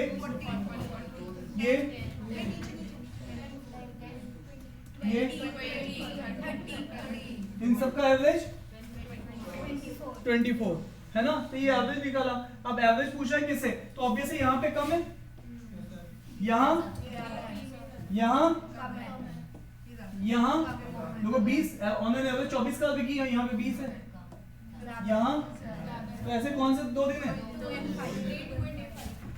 तो बस यहाँ पर ये था 2 पे टिक। क्लियर है? समझ में आ रही बात सबको?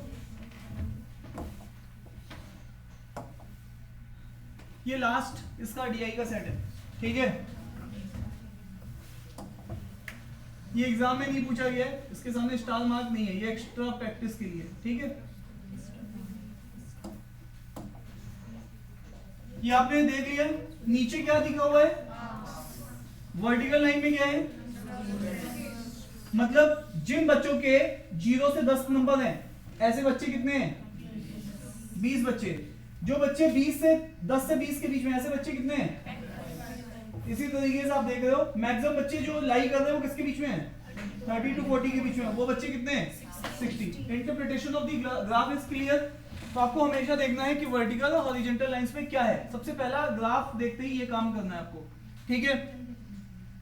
अब जब यहीं पे एग्जाम में मैं डिफिकल्टी बढ़ाऊंगा, बस यहाँ पे क्या लिख दूंगा कि each number is multiply with 1000, है ना? कुछ ऐसा दे दूंगा, या लाख से मल्टीप्लाई है। थोड़ा डेटा को और कॉम्प्लिकेटेड दिखाने के लिए, कहानी वही चलेगी। आइए यहाँ पे देखिए, the total number of student involve in data is. सारे बच्चों को जोड़ के बताओ कि बच्चे टोटल हैं कितने। इन सबको जोड़ते जाना है। कितने बच्चों का डेटा है पूरी क्लास में? कोई क्लास टेस्ट हुआ है तो सारे बच्चे एक रेंज बनाइए। जल्दी बोलो, इतना टाइम नहीं चाहिए मुझे। 315 ऑप्शन सी, ठीक है? तो 315 इज द राइट ऑप्शन। अब आइए नेक्स्ट क्वेश्चन की तरफ चलते हैं। मैं बात क्लियर है ना? ठीक है। अब यहां पे देखो,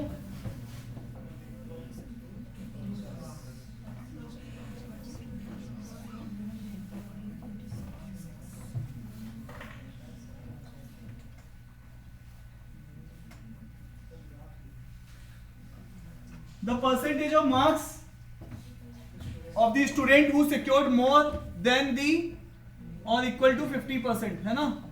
तो यार ये तो बहुत इजी हो गया। टोटल बच्चे मैंने जोड़ रखे, कितने आए थे?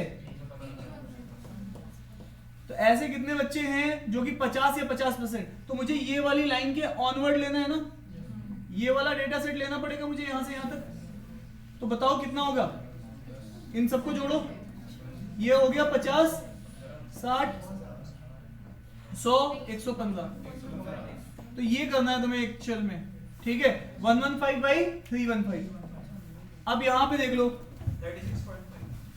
तो आपके पास है 115 बाई 315। आज की क्लास में मैंने इस कैलकुलेशन को कहीं पर भी सॉल्व नहीं किया है। मैंने हमेशा क्या लगाया है? 100%। 100% किसके बराबर है? 315 के। मुझे किसके अप्रोक्स रीच करना है? 115 के। सबसे पहले सारे ऑप्शन 30% के अराउंड है, तो पहले मैंने उनको 30 पे रीच करना है। तो पहले 10 निकाला तो 31.5, और इसको मैंने 3 से मल्टीप्लाई किया, कितना आ गया? 30, और ये कितना हो गया? 3 से मल्टीप्लाई करो इसको, जल्दी से बोलो। 31, 31, 31 तीन बार है, तो 93 तो यहां से हो गया 94.5। अभी भी आप 115 से कम है। अब आप देखो इसके अप्रॉक्स, तो 5% और ऐड कर दो, या फिर देखो ध्यान से, आप क्या 32% के अप्रॉक्स होंगे? नहीं, तो पहले 5% देखिए, 5% की कितनी आएगी इसकी वैल्यू? इसकी अगर 5% वैल्यू लेते तो कितनी आती? एक रफली भी बोल दो, कितनी आएगी? 15.5 के अप्रॉक्स आएगी। 15.5 इसमें ऐड कर दो तो कितना आएगा? हाँ, वो एग्जैक्टली 16.75 आ रहा है, बता रही है। ये कितना बैठेगा? 109। इसका मतलब मेरी वैल्यू 35 से भी ज्यादा है, और 36 होगी या तो 30 ये होगी। तो मेरे को केवल एक काम और करना है, जो गैप बचेगा उसको एक आइडिया लेना है कि 1%, 2%, 3% कैसे बढ़ रहा है। तो आपको ना ये वाली कैलकुलेशन अगर आपको चाहिए तो इसकी मैं आधे घंटे 1 घंटे की क्लास रख सकता हूं, जिसमें केवल इस टाइप के क्वेश्चंस किए जाएं, ठीक है, कि कैसे परसेंटेजेस को अप्रोच करनी है। उसमें मेरे पास एक सीक्वेंशियल ऑर्डर में क्वेश्चंस हैं, ठीक है, 1-1.5 घंटे की क्लास में मैं वो आपको क्वेश्चन दे दूंगा, या तो आप खुद से कर लेना, उससे आपको इससे बहुत बेस्ट आइडिया लग जाएगा। आप इसको, तो ये कौन सा ऑप्शन है इसका? 36.5। एक इसमें लास्ट और सेकेंड लास्ट 2 क्वेश्चंस हैं, उसको मैं स्क्रीन को इनलार्ज कर देता हूँ यहाँ पर।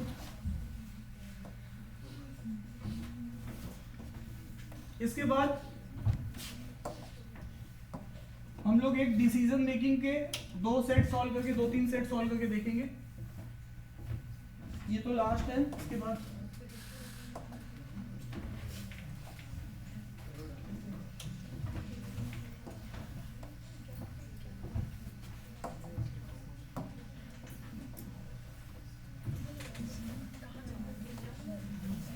चलिए साहब इसको देख लेते हैं।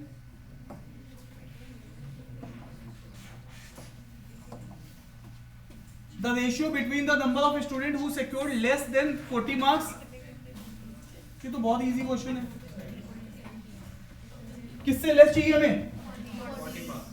40 से लेस, मतलब ये वाला चाहिए ना। कितने हो गए? और 70 से ज्यादा चाहिए थे, तो कितना था? 170 बोला था आपने, और नीचे कितना आया? तो 17/3 आ गया फिर। तो इसने बोला ऐसे बच्चे जो कि मुझे चाहिए किससे कम, 40 से कम, तो है ऑप्शन डी ऑप्शन, ठीक है। इसको देखिएगा, if a student has to secure minimum 50 marks to pass, the number of student who failed. आपने टोटल जोड़े थे, कितने बच्चे थे? टोटल बच्चे कितने थे? 315। और 50 से कम वाले भी हमें पता है शायद। 50 से ज्यादा वाले, 50 से ज्यादा वाले कितने थे? 115। तो माइनस कर दो। तो तो ये आपने प्रीवियस डेटा का यूज किया है, ठीक है, 200 सही है, ठीक है। आप यहाँ पे देख लो, कुछ लोग अगर सोच रहे हैं कि कर क्या रहे हैं भैया, यहाँ पर इसने यही बोला है कि मुझे किससे ज्यादा चाहिए, 50 से कम वाले बच्चे चाहिए, तो 50 से कम ये वाले बच्चे चाहिए उसको, ये वाला सेट मैंने जोड़ा है, तो इसको बार बार जोड़ना नहीं है, सीधे सीधे हमें प्रीवियस डेटा को यूज करना है।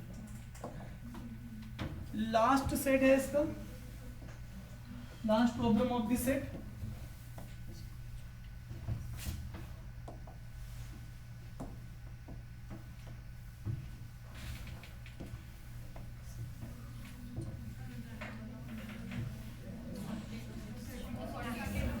ध्यान से सुनना। हेलो, यहाँ पे 10 का इंटरवल है, यहाँ 20 का इंटरवल है ना। आई वॉश मत करना, हैंड वॉश करना।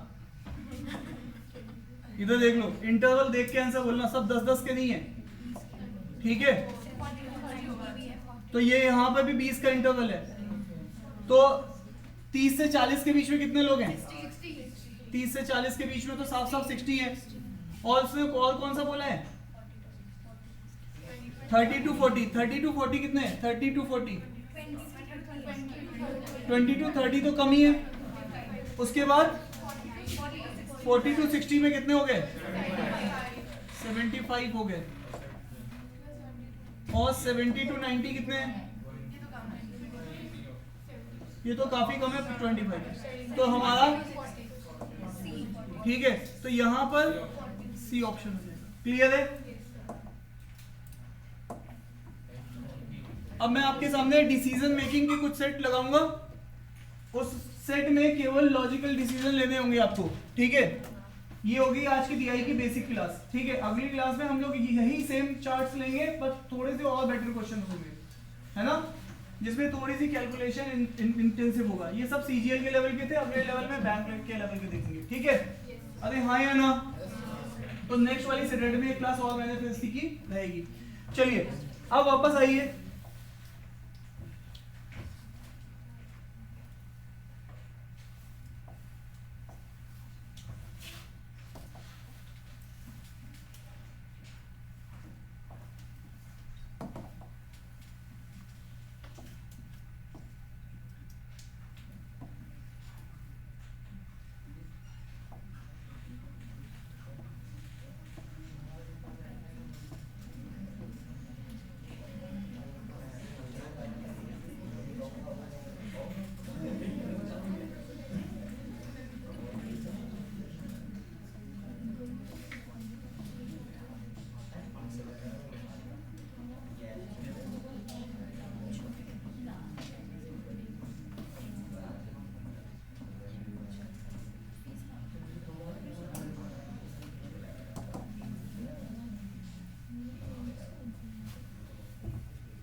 चलिए सुनिएगा ध्यान से। आपके सामने मैं एक पैरा दूंगा जो कि कॉमन टू ऑल होगा, ठीक है। लास्ट में फोन रख दीजिए, ठीक है। इधर आइए, यहाँ पर पैराग्राफ है, आपको 4 सेट डिसीजन मेकिंग के लगवा के देखूंगा, है ना। डिसीजन मेकिंग आजकल काफी इंपॉर्टेंट हो गई है, आपने देखा ना, अभी इस बार भी IBPS का भी पेपर हुआ था, तो उन्होंने एक सेक्शन और बढ़ा दिया इस बार, है ना। जैसे कि आपका जिसमें कि बेसिकली ये इन्फ्लुएंसेस वगैरह कैसे निकालते हैं, और ये पर्टिकुलरली सेक्शन आपको डिसीजन मेकिंग का इंपॉर्टेंट है। तो चलिए 2-3-4 सेट करके देखते हैं, ठीक है। ये आप लोग पढ़िएगा सब लोग।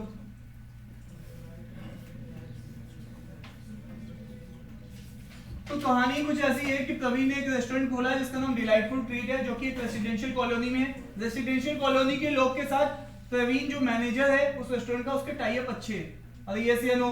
अब वो क्या चाहता है कि रेस्टोरेंट की फर्दर ग्रोथ भी हो, अरे यस या नो। तो उसने इस वजह से रेस्टोरेंट में क्या किया है, कुछ डिशेस ऐड की है और कुछ प्रीवियस वाली रिमूव की है। This is a common data given to you, is that clear to you. तो चलिए अब इसके बेसिस पे आपसे क्वेश्चन पूछे जाएंगे और आप उसका सही से जवाब देंगे। देखिए क्वेश्चन क्या पूछा जा रहा है, प्रवीण ने ऑब्जर्वेशन किया कि कुछ लोग रेस्टोरेंट में आने बंद हो गए जो पहले आ रहे थे। 2 वीक के बाद ये ऑब्जर्व किया। तो वो लोग क्यों नहीं आ रहे हैं? ठीक है, इस प्रॉब्लम को सॉर्ट आउट करने के लिए प्रवीण को क्या स्टेप लेने चाहिए? आपके हिसाब से हो सकता है कि कोई 2 स्टेप हो, लेकिन यहां पे चेक करिएगा, आपके पास अगला पैराग्राफ स्टार्ट हो गया, मतलब आपको जो ज्यादा स्ट्रॉन्ग रीजन है उसको आपको बताना रहेगा। क्लियर है? तो अब आपके पास ये 5 रीजन है, आपको मैं अगले 20 से 30 सेकंड का टाइम देता हूं, आप अपना रीजन बनाइए, इसमें कोई बताएगा नहीं।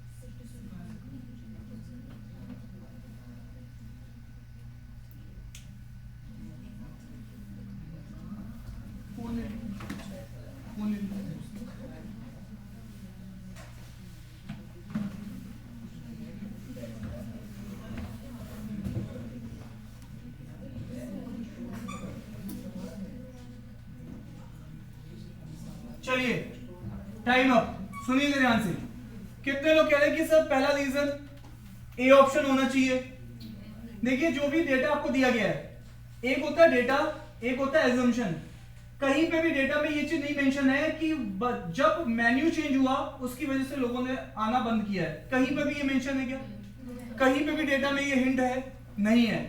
ऐसा कोई कोरिलेशन नहीं है। वो कोरिलेशन प्रवीण अपनी तरफ से मान रहा है, तो ये बात गलत है। डिसीजन कभी भी एजम्पशन के बेसिस पे नहीं लेने चाहिए, डेटा के बेसिस पे लेने चाहिए। जब भी अभी आपको कहीं पे भी डेटा मेंशन नहीं है कि जिन्होंने आना बंद किया है चेंज ऑफ मेन्यू की वजह से आना बंद किया है। क्लियर है? तो साहब यहां पर सीधी सी बात है कि मेरे को पहला वाला ऑप्शन तो नहीं प्रेफर करना चाहिए। वो अपने मेन्यू को रिवर्ट कर दे, वापस से मेन्यू में चला जाए प्रीवियस मेन्यू पे, तो ये कहीं कोरिलेशन नहीं है। फिर से जो बी ऑप्शन सही है। देखो फिर से इसमें मेन्यू से रिलेट कर रहा है उनके आने का, कहीं कोरिलेशन नहीं है। अगर ये है तो इसका मतलब पहले वाला भी होना चाहिए था। कहीं कोरिलेशन नहीं है कि प्रेजेंस लोगों की आनी बंद हुई है बिकॉज ऑफ मेन्यू, ये कहीं पे भी डेटा नहीं है। तो ये ऑप्शन भी मेरे लिए इसलिए नहीं लूंगा मैं। वापस, क्या सी ऑप्शन लग रहा है आपको? ठीक है, तो सी ऑप्शन आपको लग रहा है तो इस पे हम होल्ड करते हैं। इससे देखते हैं क्या इससे स्ट्रॉन्ग ऑप्शन भी है। ठीक है, क्या डी ऑप्शन लग रहा है? ध्यान से देखिएगा, बोलिएगा। आप सुनिएगा ध्यान से। हेलो सोनिया, डिसीजन मेकिंग में आपको एजेंडा क्लियर होना चाहिए हमेशा। एजेंडा क्या था? जो लोग नहीं आ रहे हैं उनको वापस से बुलाया जाए। हेलो, अब जो लोग नहीं आ रहे हैं वो डिश नहीं अभी खा रहे हैं, अब नए कस्टमर आ रहे हैं। नए कस्टमर से तुम फीडबैक लेके भी क्या करोगे? जो नहीं आ रहा है फीडबैक तो उनसे चाहिए था, क्योंकि उनको वापस बुलाना है। अरे यस या नो? इसका मतलब है ये ऑप्शन नहीं एडॉप्ट करना चाहिए। इससे मुझे बेनिफिट क्या होगा? अरे भाई, भूपेंद्र क्लास में नहीं आ रहे हैं, अब कोई नया बच्चा आ रहा है, मैं नए बच्चे से पूछूं कि भाई क्लास कैसी चल रही है, सब कैसी चल रही है, मुझे तो भूपेंद्र से पूछना चाहिए। अरे यस या नो? अरे हाँ या ना? तो इसीलिए फीडबैक उनका इंपॉर्टेंट है। क्लियर है? तो यहां पर बैनर लगाना चाहिए। फिर से कहीं पे भी मेंशन नहीं है कि चेंज इन मेन्यू की वजह से लोगों ने आना बंद किया है। अरे यस या नो? तो ये ऑप्शन भी नहीं है। तो इसका मतलब है एक ही ऑप्शन जो है वो ये। Is it clear to you? Done है क्या? ठीक है साहब। नेक्स्ट, इसी क्वेश्चन में वही सेम डेटा है ना, वही कहानी। अब दूसरा क्वेश्चन,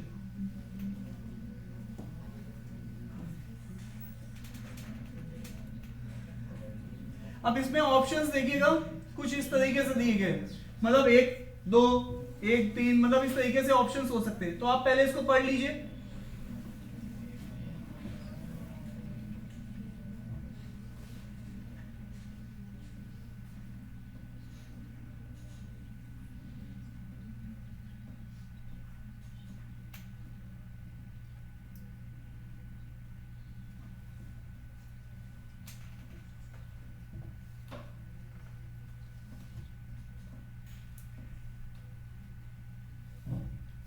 एजेंडा ये है, प्रवीण ने रेटिंग सेट की है, रेटिंग में क्या फ्लॉज हैं। अब आपको इस क्वेश्चन का एजेंडा के लिए रेटिंग में क्या फ्लॉज हो सकते हैं। क्या पहले वाला फ्लॉ है? नहीं है।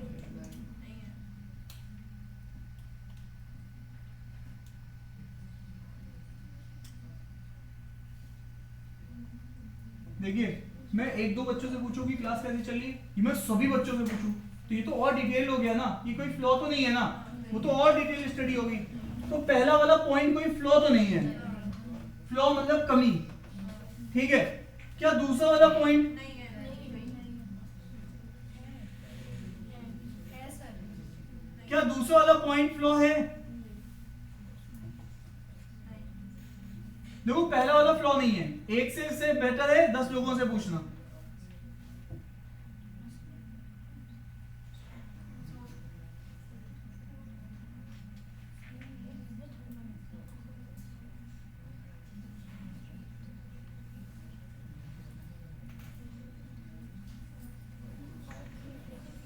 हेलो हेलो हेलो हेलो, एक चीज बताइएगा ध्यान से, एक चीज ध्यान से बताइएगा। अगर अगर अगर मैं कैट वाले बच्चे से पूछूं कि जीएस की क्लास कैसी चल रही है, उसका फीडबैक दो। अब कैट वाला बच्चा जीएस की क्लास क्यों करेगा? अरे यस या नो, वो तो एसएससी वाला बच्चा करेगा। या बैंक वाले बच्चे से मैं पूछूं, बैंक वाला बच्चा जीएस की क्लास नहीं कर रहा है, तो भाई उससे मैं पूछूं कि फीडबैक दे दो, तो कुछ भी लिख देगा, अरे यस या नो। उससे ये तो एक फ्लॉ है ना, जिस आदमी ने ऑर्डर केवल जो डिश की है वो उसी का तो फीडबैक दे पाएगा। मैंने ऑर्डर ही 3 चीजें की हैं और मेरे से तुम फीडबैक सबका मांग रहे हो कि भाई बताओ सिजलर भी कैसा था, बताओ ये नॉनवेज भी कैसा था, तो मैं उसमें क्या फीडबैक दे पाऊंगा जो मैंने बेसिकली। Is it clear? तो this is a flaw, asking all the customer to rate all the new items, instead जो उन्होंने ऑर्डर किया उसके अलावा सबके ऑर्डर दो, तो ये फ्लॉ है। अरे यस या नो, वो जो भी फीडबैक देंगे वो गड़बड़ होगा, अरे यस या no. So this is a flaw. तो मेरे पास एक सेकंड ऑप्शन होना चाहिए, इसका मतलब है जहां जहां सेकंड है मुझे उसको रखना पड़ेगा, अरे यस या नो। तो या तो ए होगा या तो डी होगा या तो सी होगा। अब सुनना ध्यान से, option elimination is the best method in decision making type of question. Option elimination भी बहुत इंपॉर्टेंट होता है। कई बार आप किसी को रूल्ड आउट ऑप्शन से ही करते हो, वो एग्जामिनर ने भी ऐसा सेट करके दिया होता है। क्या बात समझ में आ रही है? हाँ भी सौहार्द जी, ठीक है। क्या बात समझ में आ रही है कि पहला फ्लॉ नहीं है, दूसरा फ्लॉ है, तीसरा क्या लग रहा है आपको?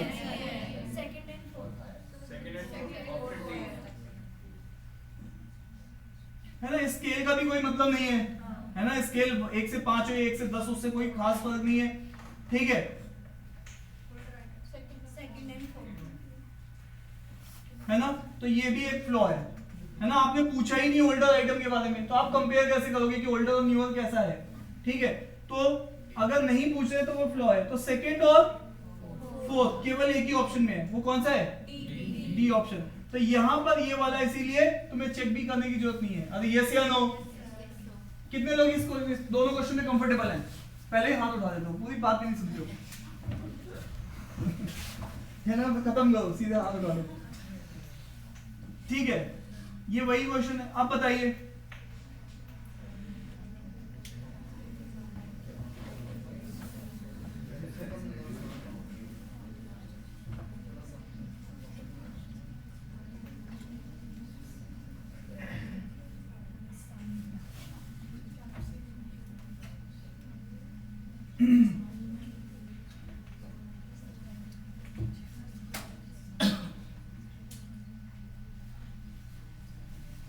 प्रॉब्लम क्या निकल के आ रही है? प्रॉब्लम ये निकल के आ रही है, एक डिश उसने इंट्रोड्यूस की पॉपुलर, लेकिन पॉपुलैरिटी की वजह से उसकी रेस्टोरेंट वो केवल एक ही डिश की वजह से जाना जा रहा है।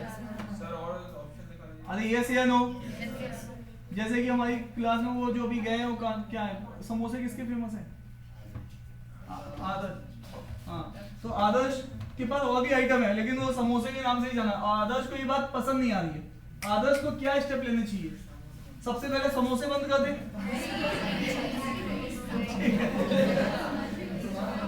तो पहला देखिए ये तो बैक फायर कर जाएगा। आदर्श को समझ पा रहे हो नहीं समझ पा रहे हो? तो कैप्सिकम, तो ये तो स्टेप नहीं होना चाहिए, है ना। रेमेडी, सॉल्यूशन प्रपोज करना है, सॉल्यूशन सिचुएशन को वॉश नहीं करना है। बी भी हो सकता था, लेकिन बी से आपको ज्यादा स्ट्रॉन्ग कौन है? एक चीज बताइए, आपको कोई समझाए वो ज्यादा इंपॉर्टेंट है कि पिक्चर दिखा दे और तुम चले जाओ वहां से?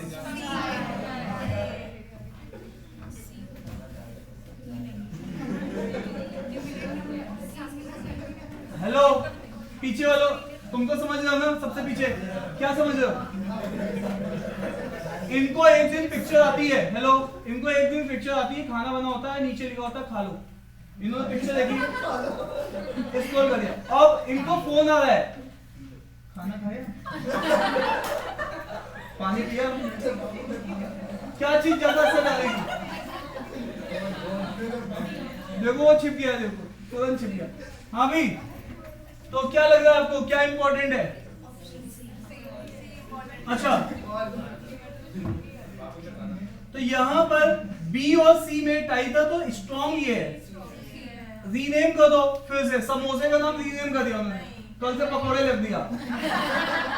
वो भी सॉल्यूशन ये तो फिर से बैकफायर करेगा। अब आइए, अच्छा ऐसे कर दे, जैसे इनसे ले लो, फोन ले लो, हाँ मानसी फोन आगे फॉरवर्ड कर दो, हाँ दे दो। जितनी लड़कियां हमारी क्लास में हाथ से निकल गई है, लड़के इतने सीधे, अभी तक मैंने 4 फोन लिए, चारों लड़कियों के फोन थे। अभी वापस आइए यहाँ पर, ये इसका मतलब है, अगर आदर्श ये कह दे कि भैया मैं समोसे आज तो तुम आए हो, एक ही समोसा दूंगा तुम्हें, तो ये भी बात सॉल्यूशन नहीं है, तो उसका रेवेन्यू को क्या करेगा? बैकफायर करेगा। अरे यस या नो? तो ये भी नहीं है, तो इसमें कौन सा ऑप्शन सही है? सी। और आइए, अब ये दूसरा सेट आ गया है, हेलो कौन सा सेट आ गया है? इसका एजेंडा समझना, ये कॉमन एजेंडा क्या है इसका, फिर हर क्वेश्चन को हम लोग डिटेल करेंगे। तो ये सेट 2 है डिसीजन मेकिंग का, ठीक है, ध्यान से पढ़ो इसको।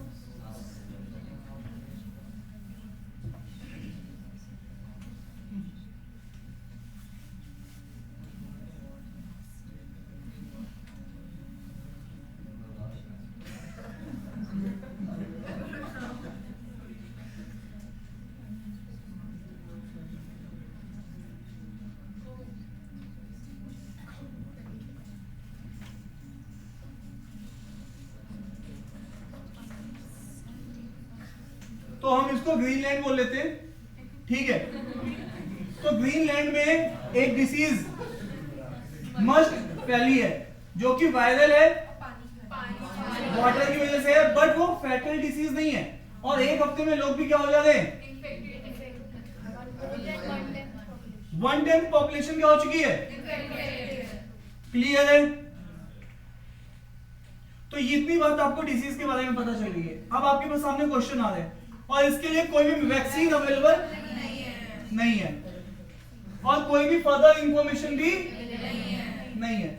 तो अब आपके सामने control for disease control department, जैसे कि एनसीडीसी दिल्ली में है आपका, है ना, वहां पे भी सीडीसी है।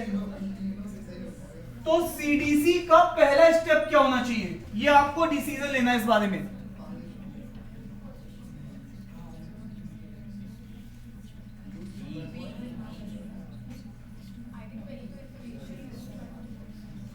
अच्छा स्टार्ट करते हैं, क्या पहला होना चाहिए? क्यों? देखो तुम्हें ये पता है कि वाटर की वजह से फैला है, पहला ग्राफ से ये क्लियर है, लेकिन पीने की वजह से या नहाने की वजह से ये पता है क्या? नहीं। तो तुम्हें जब तक डिसीजन तुम्हारे पास करेक्ट इंफॉर्मेशन नहीं है, तो तुम डिसीजन नहीं ले सकते हो कि पानी पीना, बॉटल वाली पीना स्टार्ट कर दो। ये जब तक तुम्हें श्योर नहीं है, तब तक तुम डिसीजन नहीं ले सकते हो। करेक्ट इंफॉर्मेशन के बेसिस पे डिसीजन लेना है। तो ऑब्वियस है ये वाला नहीं चलेगा। अरे यस या नो? वापस आइए।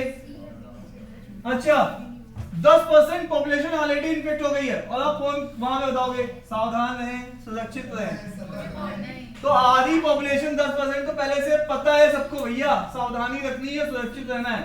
इसका भी कोई मास मीडिया पे प्रचार करने का कोई बेनिफिट? ठीक है, research about the disease to know the symptoms and severity of the disease. ये स्टेप है ना?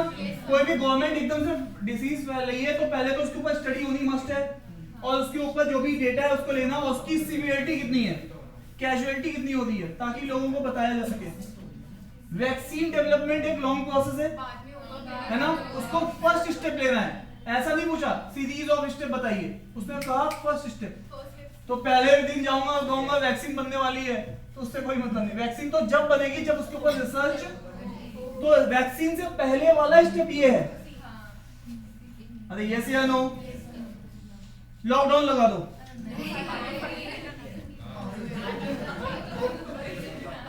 भैया लॉकडाउन लगा के तुम्हें क्या होगा? लोग घर में नहाएंगे नहीं, क्या पानी नहीं पिएंगे? जब वो पानी से डिसीज फैल रही है, बात क्लियर है, तो घर पे भी वो डिसीज फैलेगी। तो लॉकडाउन का ये कम्युनिकेबल डिसीज तो है नहीं, कहीं पे भी ऐसा डेटा नहीं है, तो लॉकडाउन भी इसमें कोई भी इफेक्ट नहीं। तो इसका मतलब कौन सा ऑप्शन होगा? क्लियर है ना?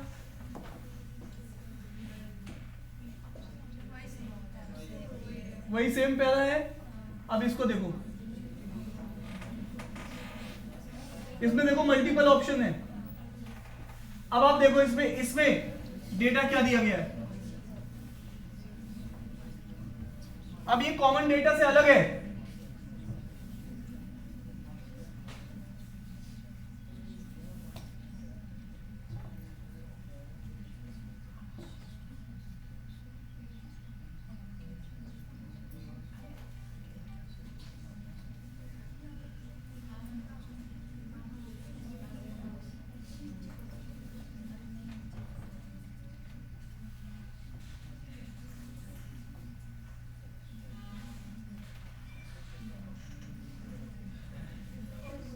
अब देखो थर्ड क्वेश्चन में तुम्हें ये बात क्लियर हो रही है, जो पैराग्राफ में एडिशनल इंफॉर्मेशन है कि मस्ट कोई फैटल डिसीज ही नहीं है, लोग अपने आप से रिकवर कर रहे हैं विद इन अ वीक। अरे यस या नो?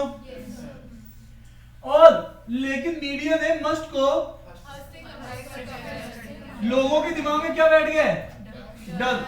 अब यहां पे इस क्वेश्चन का मेन एजेंडा क्या है? उस डर को एड्रेस करना।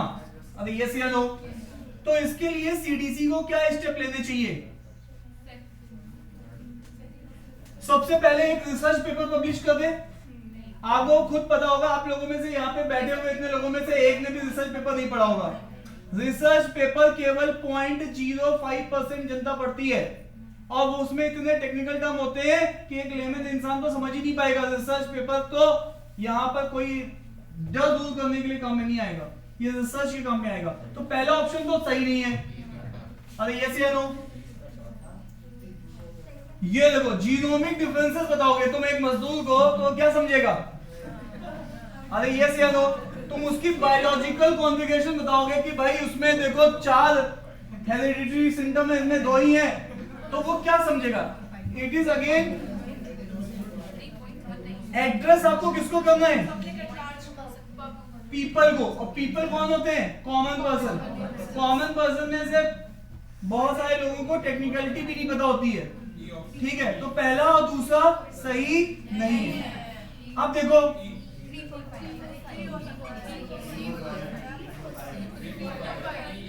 अच्छा, जैसे आपके बीच में मैं उन लोगों को बुलाऊं जिन्होंने एग्जाम निकाल रखा है, वो लोग जब आपके बीच में आएंगे और बताएंगे देखो एग्जाम इतना भी टफ नहीं है जितना तुम समझते हो, तुम्हें ये करना ये करना ये करना, तो तुम्हें भरोसा जगेगा कि यार इसके पास भी 2 सींगे नहीं है, इसके भी 3 हाथ नहीं है, और इसके भी भैया है ना। तो आपको ये बात समझ में आएगा कि ये भी हमारे जैसा है, इसने भी यही सेम स्ट्रगल उठाए हैं, इसको भी फ्रस्ट्रेशन होती थी, तो हम लोग भी। तो ऑब्वियस है जो भी लोग उससे सफर है, अगर आप उनका इंटरव्यू लेंगे और वो आके बोलेंगे कि नहीं नहीं मेरे को तो देखो मस्त हुआ था, देखो मैं आपके सामने बैठा हूं, तो आपको भी लगेगा यार जब ये आदमी मस्त से बच सकता है तो हम क्यों नहीं? क्या बात समझ में आ रही कि नहीं आ रही? ठीक है, तो ये थर्ड सही है ना? अब देखिए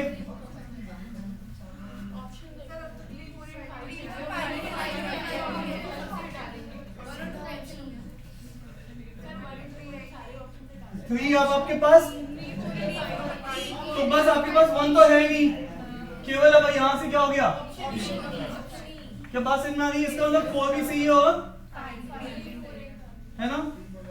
डिफरेंस बताना सही है, डिफरेंस बता दो कि मस्ट में और हस्ट में क्या डिफरेंस है। ये भी सही है। पब्लिकली जो फॉल्स इंफॉर्मेशन फैला रहे हैं है ना, और जिससे पैनिक हो रहा है, तो आप उन मीडिया को फिर से ब्रीफ कर सकते हो कि भैया देखो आप ऐसी बातें मत फैलाओ, इसके बारे में रिसर्च हम लोग कर चुके हैं ऑलरेडी। अरे यस या नो? हाँ जी, अभी ये तो खत्म कर लेते हैं, ये सेट खत्म कर लेते हैं बस। क्लियर?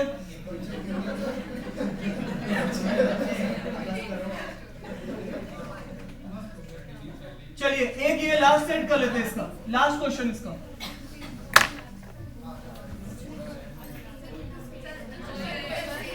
वही है ना? अब बताओ, इसके बाद इसके ऑप्शन है मल्टीपल है।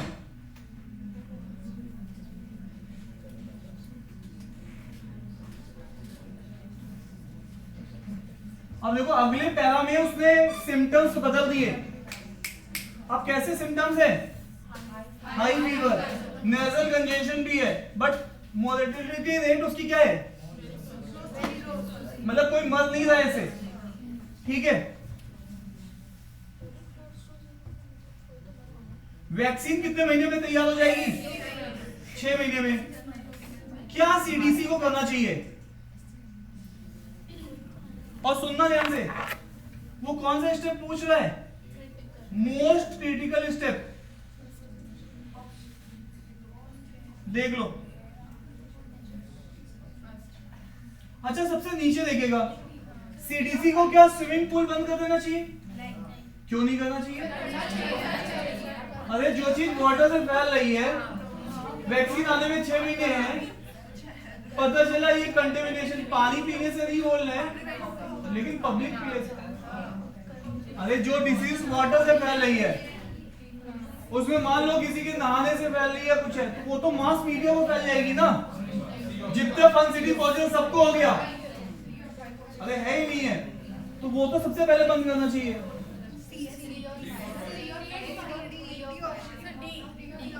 अच्छा क्या ये फोर्थ होना चाहिए कि पब्लिक को बताओ 2 महीने में वैक्सीन आएगी? अब 2 महीने हो गए तो पब्लिक को कहेंगे फिर 1 महीने में वैक्सीन आएंगे। इसमें आपको पब्लिक को गवर्नमेंट के ऊपर से भरोसा ही खत्म हो जाएगा। तो ये फोर्थ नहीं होगा, फिफ्थ होगा फिल्टर वाटर। वाटर को फिल्टर करने के लिए बोल सकते हैं। जब मुझे ये रिसर्च से क्लियर है कि वाटर से है, एक तो मैंने पब्लिक प्लेसेस में लोगों का नहाना रोकना है, सबसे पहले क्रिटिकल स्टेप है। दूसरा, वाटर को मैं बोल सकता हूँ कि भैया वाटर को फिल्टर करके पियो, उससे डिसीज आ रही है, ये भी एडवाइजेबल स्टेप है। तो थर्ड भी सही है। अरे यस या नो? अच्छा रोज बताओगे आज वैक्सीन में ट्रायल हुआ था, तो उसका कोई बेनिफिट है क्या? सेकेंड स्टेप भी नहीं है। फर्स्ट स्टेप एक पॉसिबल स्टेप है, लेकिन अब मुझे देखना है जो इमीडिएटली क्रिटिकल स्टेप है। एक तो स्विमिंग पूल को शट डाउन, एक तो लोगों को फिल्टर वाटर के लिए बोलना, ये दोनों इमीडिएटली स्टेप है।